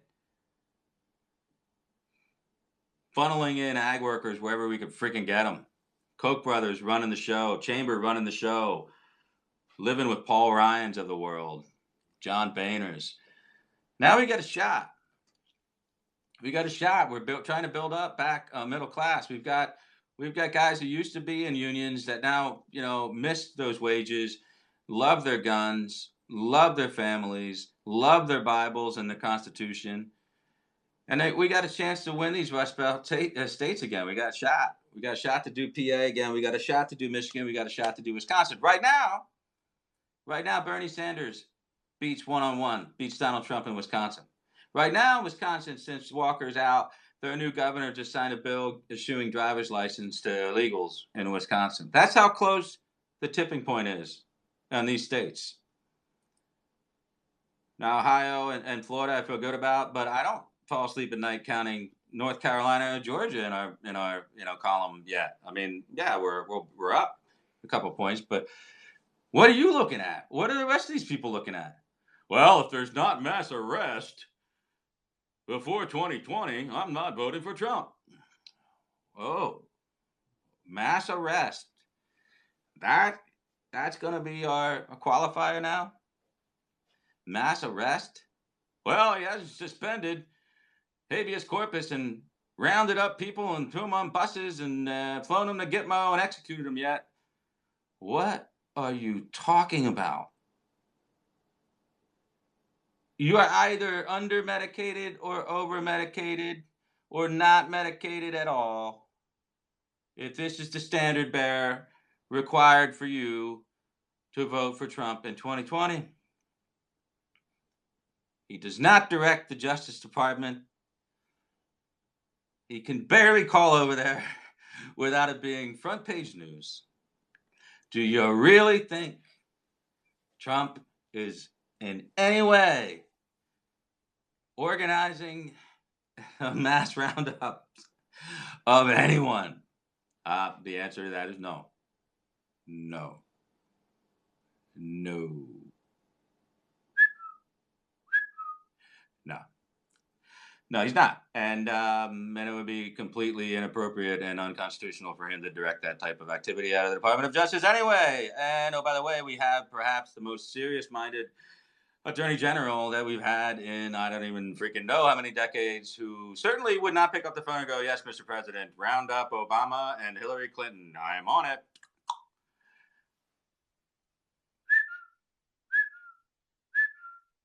What are you smoking?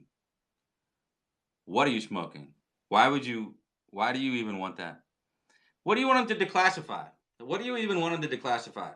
It's just going to cause you more consternation because it's going to toe the line of impropriety and they will not be able to prove any criminal negligence or criminal intent and no one will be indicted. They knew what they were doing. Are you at all surprised that people who deal with this tradecraft for a living found a way to skirt the laws by trying to screw Trump? I can tell you right now that all you're going to get is some process crimes. Maybe we get Bruce Orr. Maybe Bruce Orr said something in a conversation with the FBI that wasn't true and was contradicted by later testimony in front of Congress. Perhaps William Barr will not like that and will submit him the same way McCabe was submitted to a DC grand jury. It's possible. Is that what Q's telling you? No. No, no, no, no, no. Q's not telling you that. Q is confused all the time. These people are very confused all the time. They don't understand what the hell's going on. They don't understand how it works. They don't understand how turnover works. And, they just take shots. And they really thought that somehow that we were going to hold the House when we all knew that that was going to be a really uphill battle. And oh, by the way, they also assured you that all of the illegal voting issues were solved. And then all of a sudden, we get our ass kicked in California because of the legal canvassing that they do out there. We get our ass kicked in Maricopa because of the barely legal shit that they did that the RNC didn't counter. And all of a sudden, we're back to, oh, it was illegal voting again. When is this going to end? When is this going to end? It is intellectually offensive. You cannot bring me anything that's going to tell me that this is one iota, one scintilla of truth to this whole thing. And you are making a fool of yourself if you are subscribing to any of this. And if you're driving around with a Q sticker on your bumper, don't be surprised if somebody runs you off the road because they just are so fed up with how dumb you're making the rest of us look. I could go on for hours. I really don't want to. I don't want to. He's a case. Yeah, I mean, that's it, Jack. Listen, William Barr is not. William Barr. Lindsey Graham is not legitimately saying, hey, we need a second special prosecutor.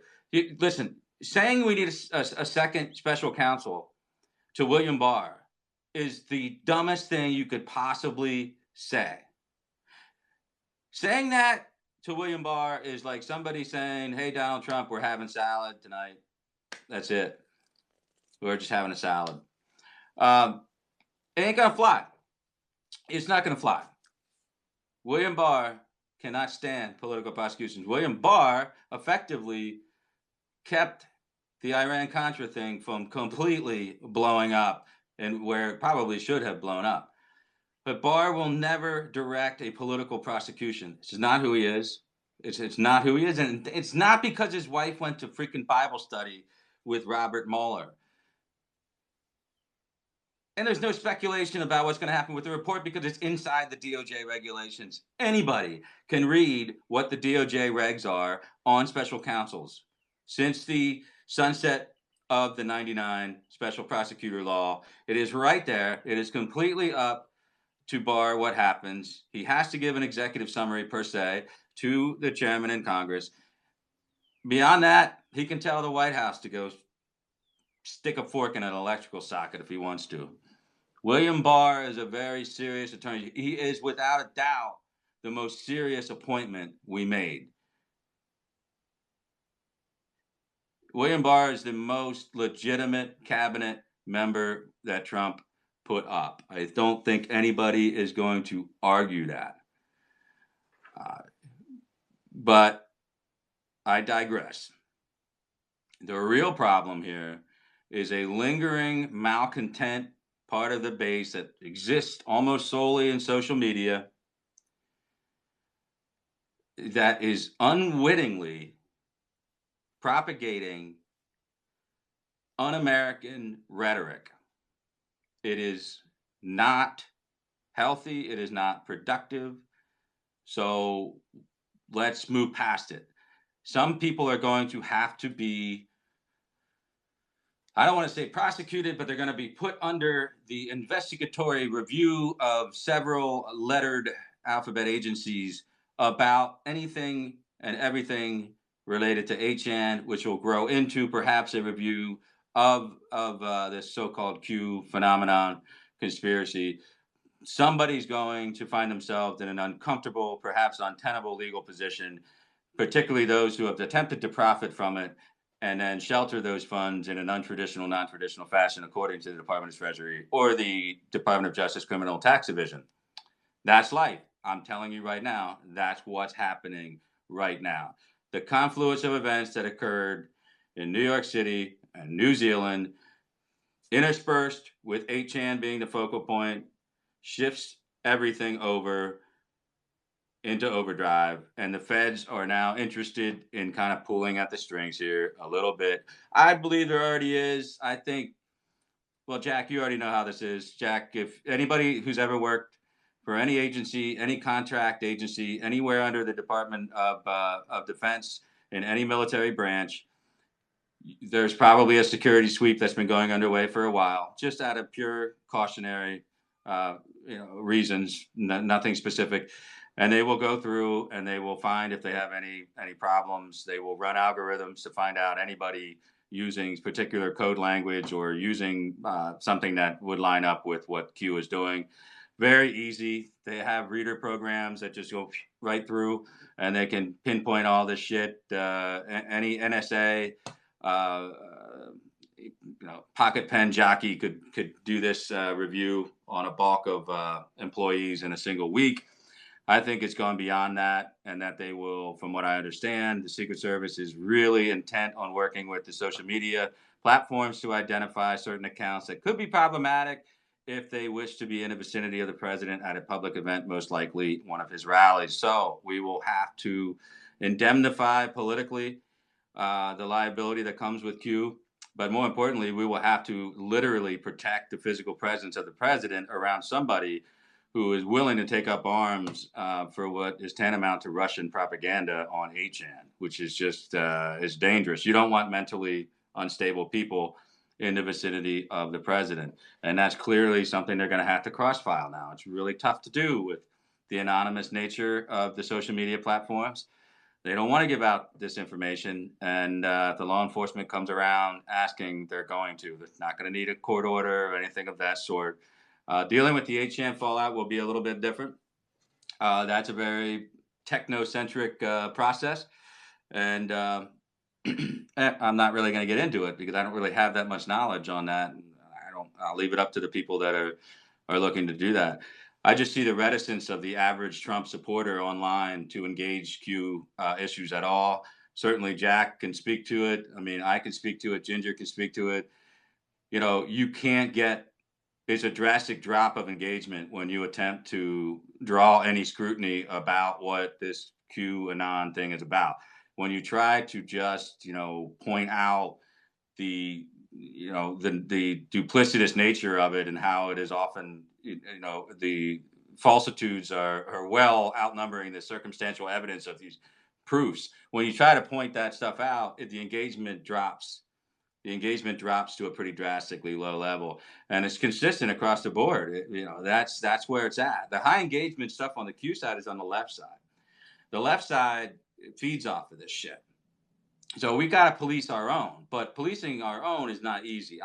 I've seen it, with what I'm trying to do. Certainly, for Jack even getting permission from One American News to do a profile on it is kind of a big deal because it's not something that people want to discuss because it just doesn't work out. Everybody gets jittery about it.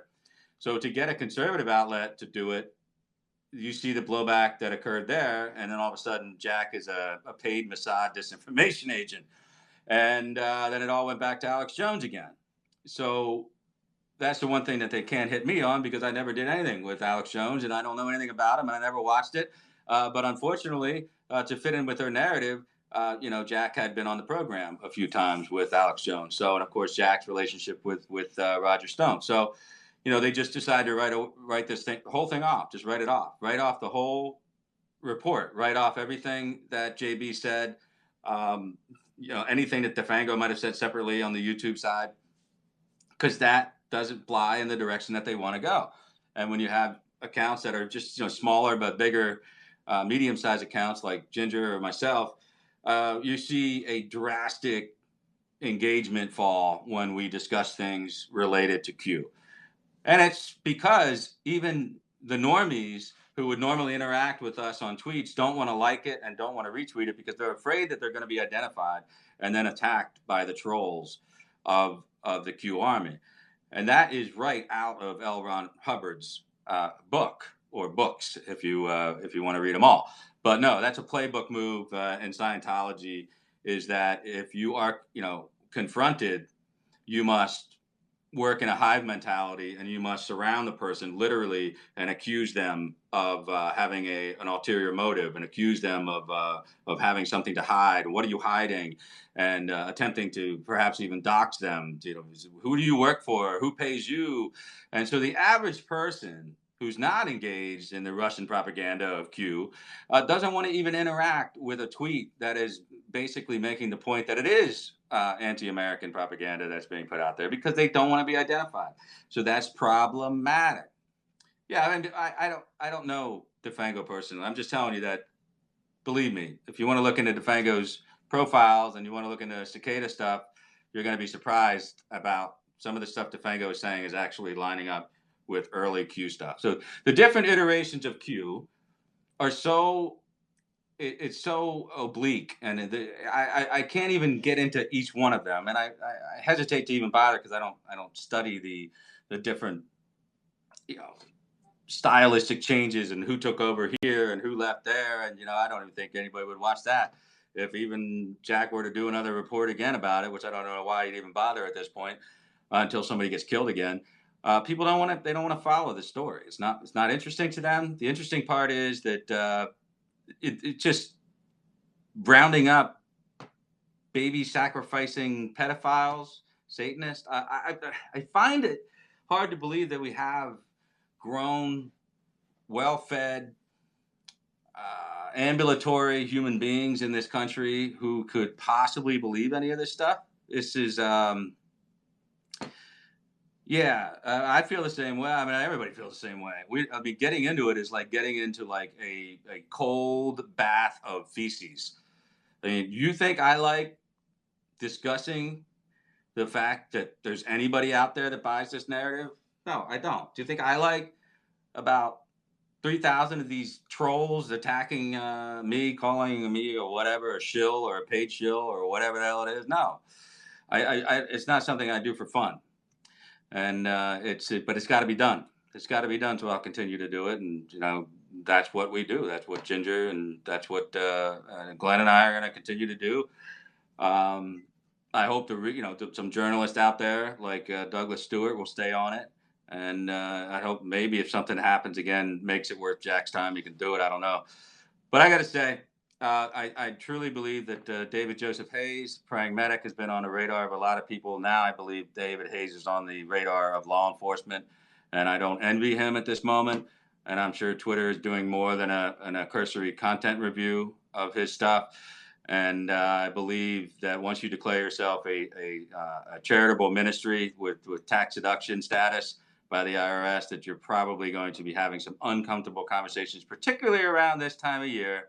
So I would not want to be the accountant for David J. Hayes, praying medic. I would not want to be the accountant for his ministry or the board.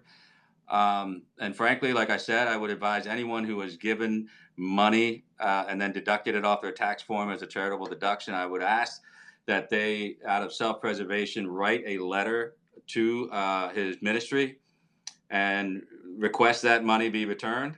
And then I would, if I were you, I would make sure I adjusted my tax forms to reflect that that was not a tax deductible, or being comfortable calling it a tax deductible donation or contribution. So that's what I would do on the front end, because you want to wash your hands of people like David Joseph Hayes.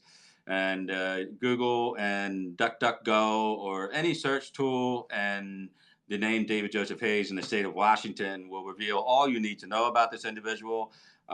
He does not hide his identity. Nobody's doxing him at all. That is his name he goes by when he writes his books. That is the name that he uses on his ministries as a board member. So you have search tools. As Q would tell you, do the research on your own and you decide. He's a scumbag. He's a con artist. I've known him for a long time, and he tried to con me into doing things with him, like a book about the campaign. And I told him to go, take a long walk off a short pier.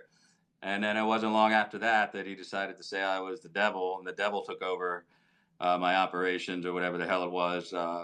I just, one day I'm telling praying medic how to set up Periscope, and the next this freaking guy is is trying to infuse God into Q and having 200,000 subscribers on YouTube. So, I mean, it's just so bizarre. I've said it before. I feel like I'm stuck in some kind of weird movie where I know all these people from one way or another, and it's not comfortable at all on that front. So, I don't know. I don't know how much more I want to get into the personal side of the whole thing, but it certainly looks as if there's a lot of animosity out there. It is not going to be comfortable to take this thing on. I'm here, chin first, chest first, telling you that it is a complete LARP. But beyond that, it is one that is just so insidious that somebody's going to get killed. People have already been killed. I don't blame it with any exclusivity to Q. I do believe that there's a fair degree of radicalization going on in 8chan. I find very little redeeming value, free speech or otherwise, to 8chan. I think it should be probably just kicked off into the deep dark web, go off where it can't be seen by anybody who doesn't want to. I mean, that doesn't need to be normalized. That's some really, really strange stuff. And if you don't like what I have to say today, you know that my name is Adam Gingrich. You know that I live in Pennsylvania. You know that I have a non-political nonprofit action committee. You know that you can contact me on Twitter, or you could probably go to my website, wickmediaproductions.com, and email me through there. I'm not going to shy away if you really have a problem, and particularly if you want to, threaten me, please do it in writing, because that makes it a lot easier for me to deal with. So there's not much you're going to be able to do to me. I mean, you can threaten to dox other people. You can threaten, whatever. You're not going to be able to do that to me. I'm a pretty much self-sustained individual at this point. So you got to come at me, but you're going to come at me with facts, because I'm going to come back at you with facts.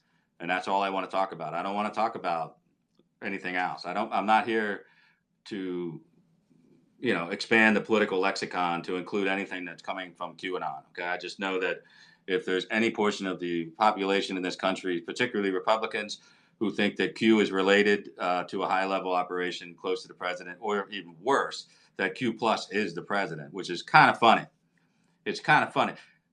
But I don't know. Only somebody like when Jack was in here or something, if he's still here, Jack would laugh at it, because if you know a little bit of how Trump is, Trump is not dropping shit on 8chan. Just not who he is. I mean, Trump can barely spell things correctly when he tweets out. He is not a guy who is he's at the gym. I already ran. I do my running on the road now. The treadmill kills me. But I say it's kind of funny picturing Trump as doing anything related to these things. It really, he doesn't email. He's not a texter. He can it doesn't work for him very well. He's a phone call guy. He likes to be on the phone literally all the time, and he's a TV guy. He's really a TV guy, and I'm sorry to say to the likes of Brendan Dilley and Bill Mitchell, he's not watching you on a phone, okay? He's just not doing that. If Trump is shown anything on a video that someone thinks he should see, they go in and they show it to him, and he'll go, oh, that's pretty cool, whatever. What's that from, blah, blah, blah, blah. That's it. That's just how he works. I'm sorry. I'm not saying that I know the guy personally. I just know the people that work with him in the White House. Some are still there. Some are gone. They laugh. They laugh at this notion of Trump being surreptitiously dropping shit on 8chan. It's just ridiculous. It's absolutely ridiculous. What would you think of your president of the United States of America, the big man, the big kahuna, dropping shit on 8chan, where the next threat over is child porn or, anti-Semitic racist shit about his son-in-law, and by extension, his daughter and his grandchildren? I think that would be a little bit ironic. I think it'd be a little ironic if the president would choose 8chan as a home for his secret, ultra-secret plan. So again, you can see where I'm worried.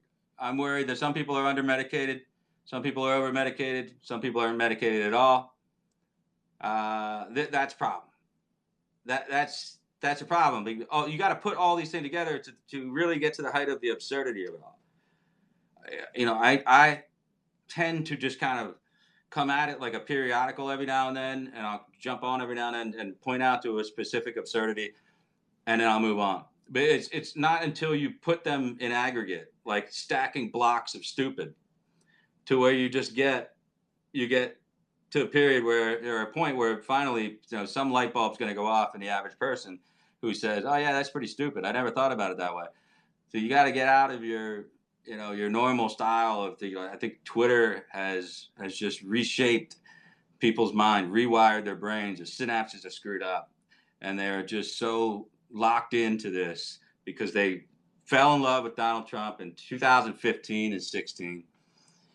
He is a man of such charisma and possibility. He's like inherently makes you want to, even old timers like me who know how tough it is to get anything done in Washington. And really, we do have a hard time getting anything done in Washington. He just opens up this Pandora's box of possibilities to people, and they just overinvest themselves. And a lot of them have been very bored and turned off for politics for many, many years. And they came into this as if it was a rebirth, like Phoenix from the ashes. They will rise to interest again. There's only one problem. They haven't been paying attention to the news for the last 20 years. They don't know how anything works in Washington. So they're very low information voters, but they're high intensity. So for all of us in the entire political world, the hardest animal for us to train or in some way contain is a voter of high intensity but low information.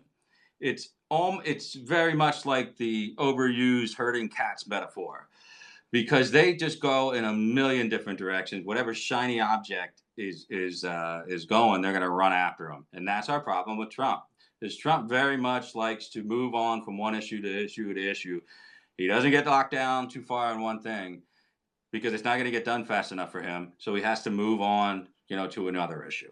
And his voters are seriously, their synapses are so rewired that they need to constantly have something new.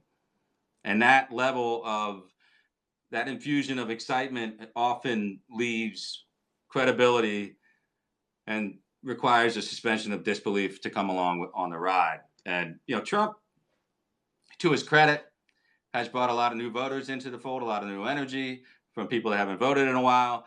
To his discredit, he has allowed elements to just kind of seep into this whole thing without rebuke.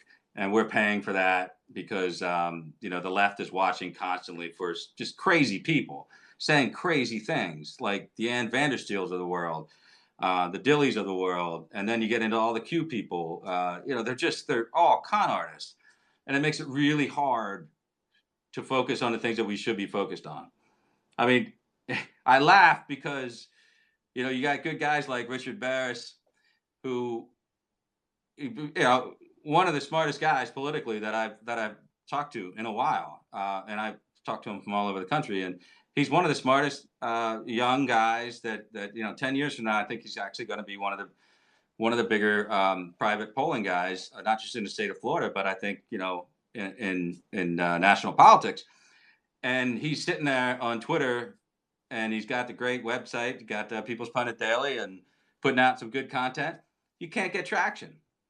You can't get traction because it's too much sense, and sense in politics is boring to a lot of people. Everybody's in the pixie stick mode where they just want like sugar infusions. Nobody wants to listen to the real shit anymore. And that's all I want to talk about anymore, is because civics is dead.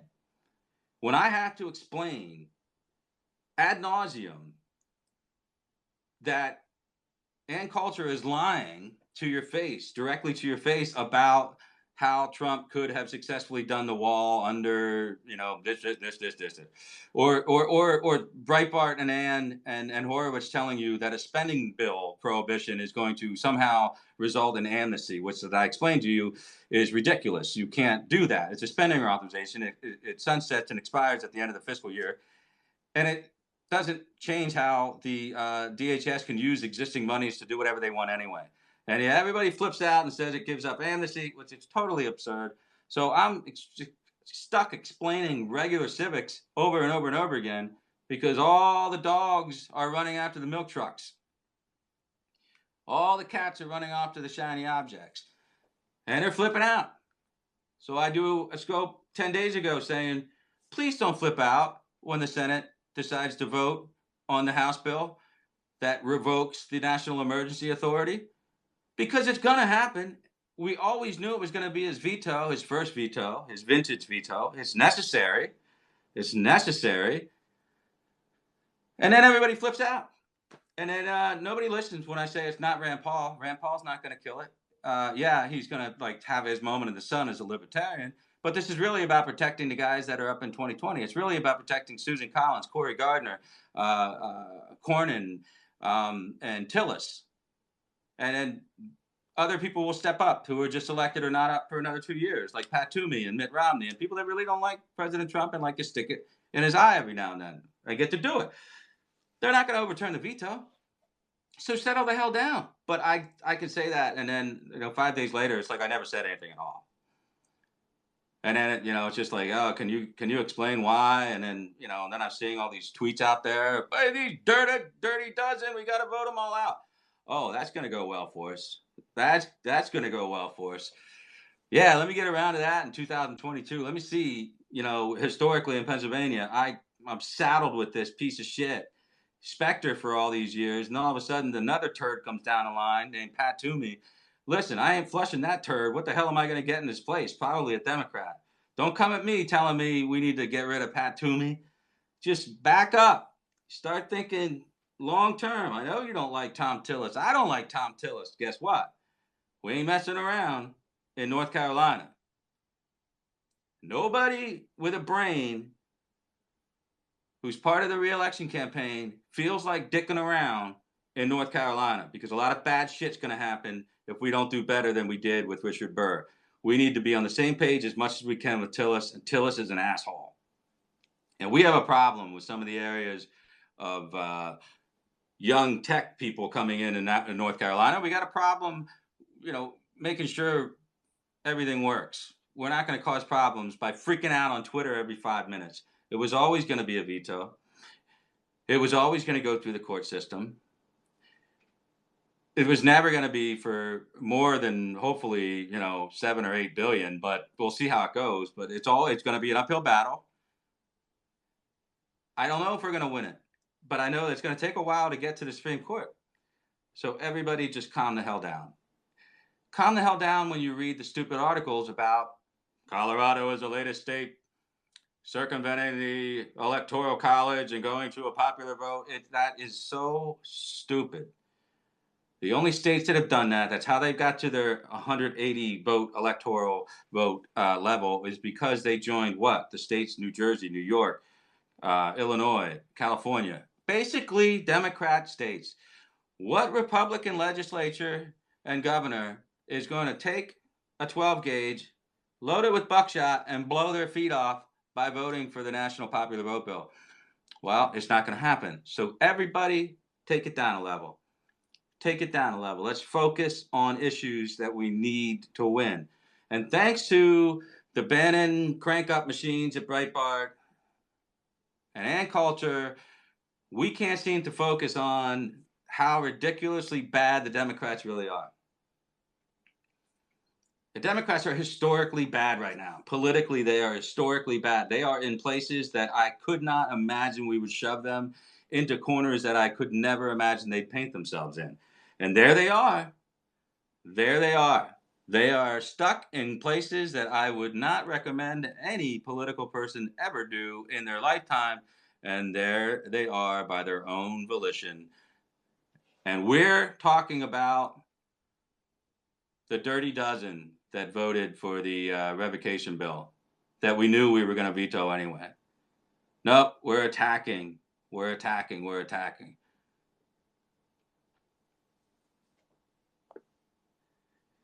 So let's all just relax. The second we know what happens with the Mueller report, which that's another, everybody's freaking out like their hair is on fire. The Mueller report is 90% already written. 75% of our report is already written. There's a reason why Rudy's not on TV anymore. Let the process play out. William Barr is going to make that decision exclusively. He is under no duress from Congress to do anything more than what he's already been told to do under the regulations adopted after '99. He will issue an executive summary to Congress. He will probably, I think he's already committed to going before the committees, the oversight committees, and answering questions, a bulk of which he won't answer. And that's just, then they'll cry and scream, and then they will just continue to call people before the congressional committees. And that's not going to really turn out any better than it did when we tried to get Lois Lerner and we tried to get Holder and Fast and Furious. Executive privilege will be asserted. People will refuse to show up. And if you piss off Congress and they pass off a contempt motion, it's just a limp dick, flaccid ass move that goes where? To the Department of Justice for, if they want to file it, is all up to who? You guessed it, William Barr. I don't think William Barr is going to go arrest Eric Trump when Eric Trump tells Adam Schiff to go fuck himself. This is how the cookie crumbles. You can all relax. And if you think that the Mueller report is going to end any of this shit, you're wrong. It's just going. The news media will never let it die. They will continue to put out every stupid fucking thing that Nadler and Schiff want to say, and it will never end. Maxine Waters will be screaming about getting his tax returns and blah, blah, blah, blah, blah. They're going to subpoena Deutsche Bank. Trust me, it's all bullshit. So all we have to do is calm down. All we have to do is calm down. Try to use your brain a little bit, though. It will help you so much in your life by restricting some of the stupid shit that just like fills up your timeline on Twitter. I know it's frustrating, and I know Fox sucks. I know that bringing Paul Ryan on the board is not going to improve the decision making any more than it did to hire Donna Brazile. For God's sakes, they're running the freaking flying the plane into the freaking mountain. I get it. I feel your pain. You don't like it? Switch it over to One American News for a while if you really want to catch something. But, mostly just keep checking the websites if you really want to know what's going on. I mean, check in with Drudge, even though he's a little bit fatalistic, apocalyptic at times. There's plenty of ways to do it. You can follow a couple of good accounts like Paul Sperry on Twitter. If you're really interested in breaking down Civics 101, I really, really cannot recommend Chad Pergram enough. Chad Pergram works for Fox, but he's their Capitol Hill reporter. That's a great Twitter account for people who just don't understand how the committee process works and the House rules and Senate rules. Chad Pergram, great account. Go ahead and follow that one. I think you want to. Eventually, you're gonna get the point of exhaustion. You're gonna hit the saturation point. There's only gonna be so many Hannity rants that you can listen to. There's only gonna be so many Bongino rants that you can listen to. You're setting yourself up for something that's not going to come to fruition. I love Victoria Tunzing. I love Joe DeGenova. I love to listen to them occasionally. The problem here is that there's not going to be any real political prosecutions, and we need to get that out of our system eventually. Was there wrongdoing? Absolutely. Was there improprieties conducted during this whole soft coup, as it's called? Absolutely. Could they be potentially indicted? Yeah, I think that there are people, if they're contradictory statements of Bruce Orr and others like that, Nellie Orr, I believe that there's possible process crimes and all that. But taking it to the next level is taking it into a conspiracy against the United States government. That's not going to happen.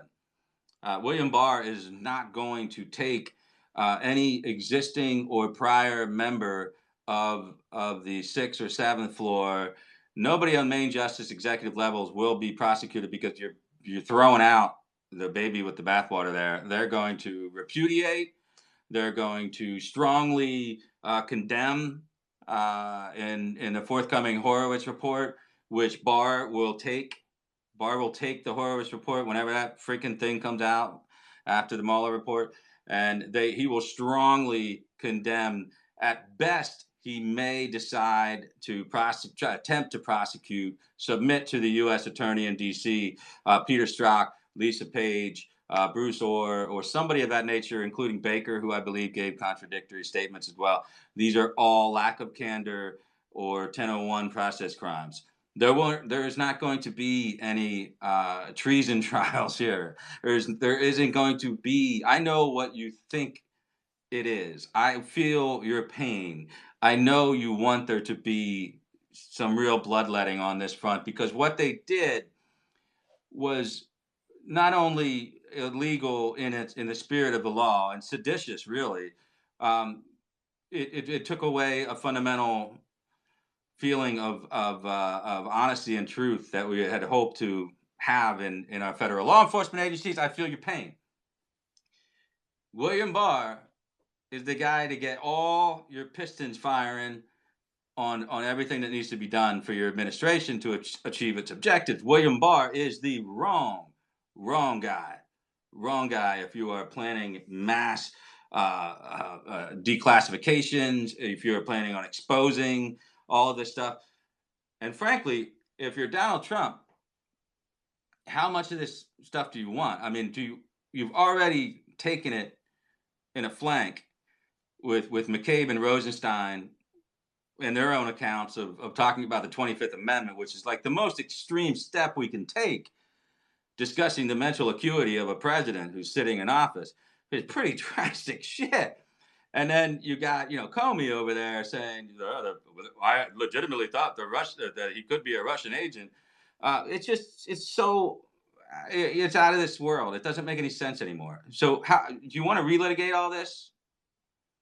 Do you want to relitigate that? Ask yourself, if you're Donald Trump, how much am I want to relitigate this shit? I want to get the Mueller report over with. I want the Mueller report. I want to say what a piece of shit all this was in the first place, and then say, thank you, Mueller. Thank you for finally vindicating me. And he'll ignore the rest of the Mueller report, which kind of like blindly associates him with crimes that, aren't really crimes. But he'll just take the piece of, this is Donald Trump. Donald Trump will take the 2 sentences of the Mueller report, which Mueller is going to try like hell to write, something that the president can't take a positive away from. He will try like hell to put commas and colons and make sure that there's nothing that he can extract or excise from the report to make it look like a positive thing. But that's the beauty of Trump. Trump will pull out a continuous sentence and he will put it on the headlines and say, I would like to thank Robert Mueller for clearing me and absolving me of all of the issues the Democrats said was a real thing. It was all a witch hunt in the first place. I'm sorry that Mueller got stuck with it. I'm glad I didn't fire him and let him do his thing. I'm glad I let him do it unfettered, in an unabridged report, blah, blah, blah, blah. That's exactly what Trump's going to do. Adam Schiff will latch on to the most incendiary thing with possible criminality attached to it. And then Nadler and Schiff and Pelosi will do a press conference, and they will call for the full reports to be released, and that there's all this smoke, there's got to be fire, and William Barr is landing on the grenade for Trump, and we will do a massive examination of all of his financial dealings, and we're going to do this before the congressional oversight committees for the next 2 years, blah, blah, blah, blah, blah, blah. I'm telling you already how it's going to go, because it's not that hard. You don't get your mind all out of whack with how things go. It's pretty linear. It's just like, okay, there's nothing new under the sun except for the history you don't know. That's the Truman quote that I always use because it's the truest axiom in politics. Go back, look to see how things have occurred. Watch not only Trump's presidency, watch how Trump deals with things for the last 40 years. And watch the Democrats from the other side, see how they function. They're going to be running for president, about 30 of them.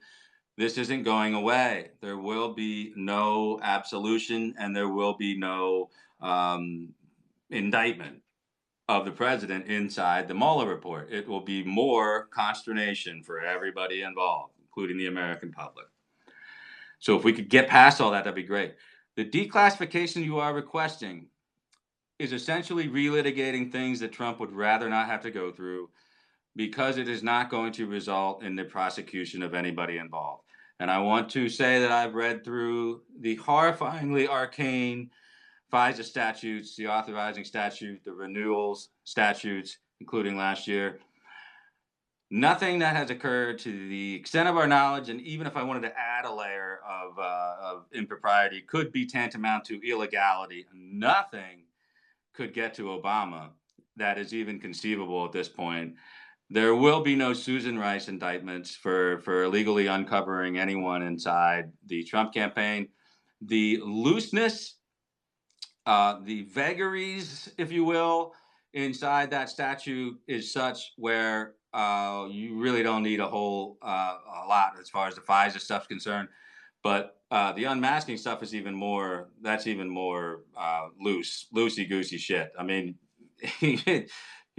you can just unmask people. It's improper, but I wouldn't consider it an illegality. You would require a chain of possession intent. You would require Obama in writing directing somebody, Valerie Jarrett or Susan Rice or Lynch, to politically and motivated unmasking of Donald Trump Jr., anybody, So the whole thing about unmasking is not going to result in any criminality, impropriety, a boatload of it, and there will be reforms, and that'll come as a part of William. So basically, William Barr is like, he's a cleanup man now. William Barr is called in to clean up all this mess, and he is going to have to put like a task force together to make sure none of this shit happens again. And the FISA statute, like I said, that is full of vagaries. How do you prove somebody deliberately lied to the judge in order to get that warrant? Pertaining to Carter Page, you're not going to find an email from somebody directing somebody else to lie. People, you got to understand, this is what they do for a living. Rod Rosenstein is a snake. He's an awful person. He's a terrible, terrible, terrible person that was selected for a job that he never should have been selected for. It's Sessions' fault, but it's Chuck Cooper's fault.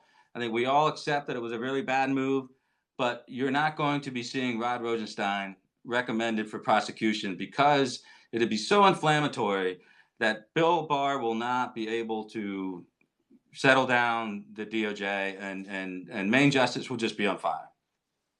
You can't do it. And the administration would be, the fallout of that would be attributed to an administration in chaos. So what the administration seeks to do is take the Mueller report, camp out any of the unextinguished flames at that point, claim victory, move on, not go backwards and relitigate all the horse shit that Rosenstein was playing around with, and he was. Look who all the players were at this time. By the time Comey left, McCabe it was McCabe's operation anyway. Comey barely knew what the hell was going on. All the chicanery was going on through McCabe's office, directly through Lisa Page, and then into Peter Strzok. And then you got Rosenstein and this shady appointment of Mueller, which Trump basically had to sign off on, or Rosenstein was going to throw a hissy fit and quit, and we we're going to run into this whole freaking, post John Mitchell Saturday Night Massacre bullshit. So by declassifying everything that we asked to declassify last year, you're just going backwards. And and Barr is not gonna facilitate Trump's wish to prosecute the people that tried to fuck him over. So I guess you can just call me the anti-Q, because what I'm telling you is actually true, and it just sucks. It sucks. It really does. But flip side of the coin, we move on into a reelection effort on economic issues and hopefully a fairly stable geopolitical situation in the Southeastern theater and in Europe. Because I'm telling you, either one of those things gets shaky on the economic front or the military front, we are not getting reelected. We are reelected or unreelected on the economy. Respectfully disagree. Trump needs to declassify to save his administration for another round. I don't really know what you mean by that. If he declasses everything, now you're talking about sweeping up all these people involved in a conspiracy between the FBI and the DOJ, and that's a separate matter from. I don't know what you mean by elections, so it's not going to. There's nothing he can declass that's not going to cause a big giant headache. So, frankly, I don't know that he would declass any. If Trump had something, yeah. But I just told you, read the FISA statute. You're not going to find anything criminal.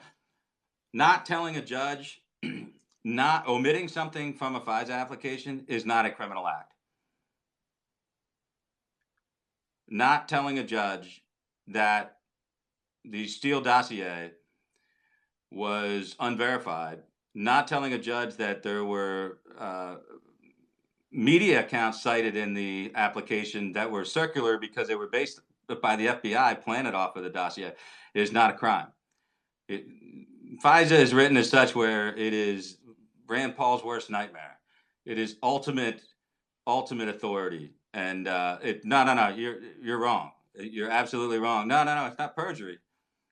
It's not perjury, particularly, well, the only way you would have perjury is if the officer, the federal officer of the FBI, who's the original signer off that, and then it goes up 4 signatures.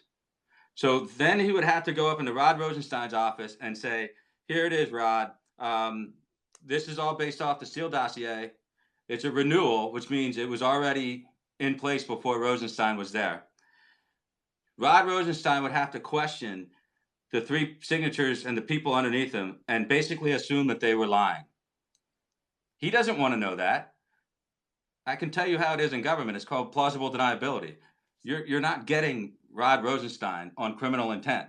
So it's perjury in one instance alone. Can you prove that the FBI, the FBI investigating officer who was looking in to the investigation into Carter Page, can you prove that he deliberately misled the judge? No, it's omission. Joe can make any points he wants on this. He's got a different opinion than the lawyers that I talk to, so that's all good. No, you're conflating all the people. Now you're just falling into the trap. Now you're falling into the Hannity talking points trap that McCabe, Comey, Lisa Page, Priestap, Baker, and it's all one big conspiracy, and they should all go to jail for perjury. Well, good freaking luck. Good luck. Good luck. It is, well, first of all, it is, that's where Hannity gets all of his shit. It's Victoria and her husband. So do you not think that I watch the same stuff occasionally that you watch? All right. Do you not think that I want these people to go to jail? I mean, I would love to. But this is what they do for a living. They cover their ass because this is their trade craft. Do you think they're going to expose themselves? Do you think they're going to expose themselves to criminality? They're not going to do that. It's a case that's going to be almost impossible to prove, and it would be so, like I said, inflammatory to try to prosecute that you'd be going into national security issues in front of a jury that I don't even know the judge would even know how to proceed. I mean, you're talking about this. It's just insane. William Barr would be like, I'm not doing this. And if you want find somebody to do it, I'll resign as Attorney General, and somebody else can do it. It's not going to happen. I would be very impressed if we can get some process crimes put out there, and I don't think that's going to happen. But I think I'd be very impressed if Strzok and Page were recommended for charges. The wall. No, these stupid articles keep popping up. The 12.8 identified that he can use in military spending and stuff. Listen, this is already pipelined for the. I'm not going to argue about these. You'll know when I'm right when they don't get indicted. So no, I'm not taking it personally. The wall funding that is already a subject of litigation. So you can identify funds left and right because that's where the money's going to come from. Not only the military funding that we have available, we could possibly use, But that is tethered to line items associated with military bases and structures. So obviously that's not going to be all along the border. So you're back into the authorization argument. You're back into the Article 1 versus 2 argument that's going to be litigated by landowners and environmental agencies in the various states. Doesn't matter. They can say that they identified 12 billion somewhere. It's got to go up the court system. So the fight between the Border Patrol and the administration, I think, is unsightly, and I don't like it. But it's all about semantics. Trump is saying there's new wall going up. The Border Patrol is going on record saying that's not true. Essentially, it's a mix of both. What they're doing is taking down rat-a-tat bullshit fencing that sucks, falling apart, dilapidated, and they're putting in 30-foot steel slat, which Trump is referring to as new wall. And then, but that was an existing place. So we're not actually building out new wall in new territory. So again, it's semantics, but that's politics, baby. That's how we play it. So you get it back and forth. I just don't appreciate Breitbart cutting the legs out underneath the president all the time. The same thing. Do you want to go to the court and say we have a national emergency on the border when you basically shut the border down and you've got all this housing to detain people who are requesting asylum? How in the hell are you going to show that you have a national emergency at the border? Because the court is not going to allow reprogramming billions of dollars extra constitutionally, essentially what it is. There's an express authority in Article 1 for purse string control of appropriations through Congress. There is no express authority to declare an emergency in Article 2. The president does not have express authority to do this. He needs to convince the court that is such an emergency at the border that he can reprogram strict appropriations from Congress and move them outside of where they were programmed and use them for a different purpose, essentially highlighting one of the ultimate existential constitutional arguments. How the hell are you going to do that unless you have people running wild?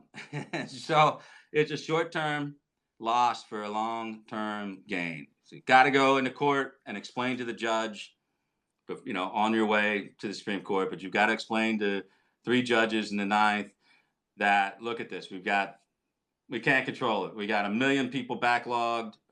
They're not showing up for their deportation hearings or asylum hearings.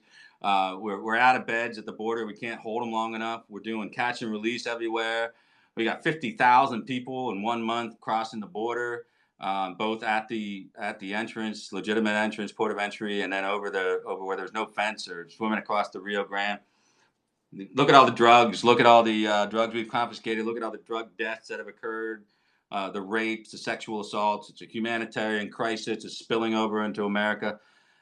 Yeah, you kind of have to have that happening in order for it to happen. What do we have? We have the Breitbart crank machine calling the president a duplicitous ass who's lying through his teeth, doesn't really want the wall. He could have had it already. And, and he's got like sky high rates of people on catch and release. What do you want the freaking guy to do? It's either an emergency or it's not. So Nielsen is doing exactly what she has to do to constitute the emergency, stay with a straight face under oath, give the Solicitor General a decent argument to eventually put before the Supreme Court. That, my friends, is the only way you are getting a substantial investment into any new wall. It will never happen in a deal moving forward in the next spending bill. It will never happen. You will never get more than what you've already gotten out of the Democrats. You will never get more than 1.3 or 1.7 billion moving into the next spending bill after September. I agree. That's why we call Roberts the swing king. That's what I call him. He's the new swing king. I'm not overly enthusiastic about it, but I've got to say, if you do not show an emergency at the border, good freaking luck. You're not going to get it, and that's the only way you're going to get the wall. Hey, Ann Coulter, you're smart enough. Stop being a disingenuous you-know-what and telling Trump supporters that there's a way that he can fund that wall, and you know that is wrong. That this is one of the most tried and true existential constitutional arguments that could possibly be brought before the Supreme Court. is Article 1 purse string authority versus Article 2 executive powers. You know that that is not easy to reprogram appropriated money. It is just not easy to do. Trump should have just gone another route maybe and did OCO money, or got a little shady with some of the accounting on some other fronts through the DHS. But he was going to get sued no matter what. He's leading chin first himself. He's taking it all on. Listen. I've done it for a living. I know Ann's smart enough to understand what line item authorizations are. I think what she's doing is horrible. I think it's unconscionable to do that when you claim to be a pro-immigration reform style, whatever, Republican, and to do that to Donald Trump and paint him as anything but a guy who wants to wall and overhaul the immigration system. It's just unfair. She's fair. Yeah, is she Yang Gang? Yeah, that's a great question. Like, would I be shocked if Ann Coulter shows up on Bill Maher's show in July with a pink Yang Gang hat on? No, I will not. I will not be. I will not. So anyway, that's all I got. I mean, I really just wanted to come on and tell you the latest that I'm hearing about Q and some of the people that are now under investigation. And the rest we can save for another time. So my coffee's now cold. I probably shouldn't have had 3 cups of it before I did this Periscope. So I went on a lot longer. So yeah, I talked a little bit about it. I mean, you shouldn't be surprised by Fox going down the shitter, and I don't watch it that much. I'll pop in and check Charles Payne out every day at 2:00, and that's about it. I'll check the market again at closing bell, and I don't watch that stuff. You won't catch me watching. If there's something really interesting going on, Tucker brings on somebody interesting, I'll tune in. No Hannity, certainly no Laura Ingraham. They don't have anything to teach me or anything I don't know. I don't need their slant on anything. So, I do my own research on this stuff.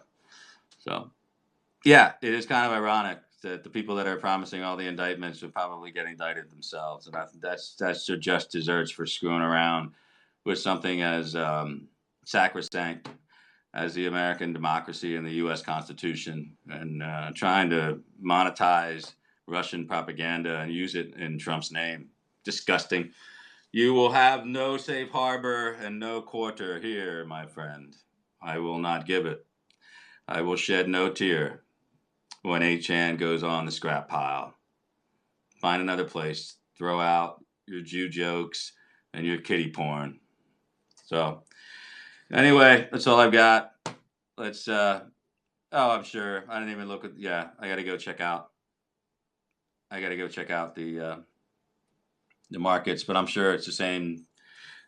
Market algos, the quants picked up something that they didn't like, a word they didn't like with the Kudlow probably said something about the trade deal in China, and the algos pick it up right away and just drop 200 off the market. So, or else it's still Boeing dropping. Facebook took a little bit of a hit.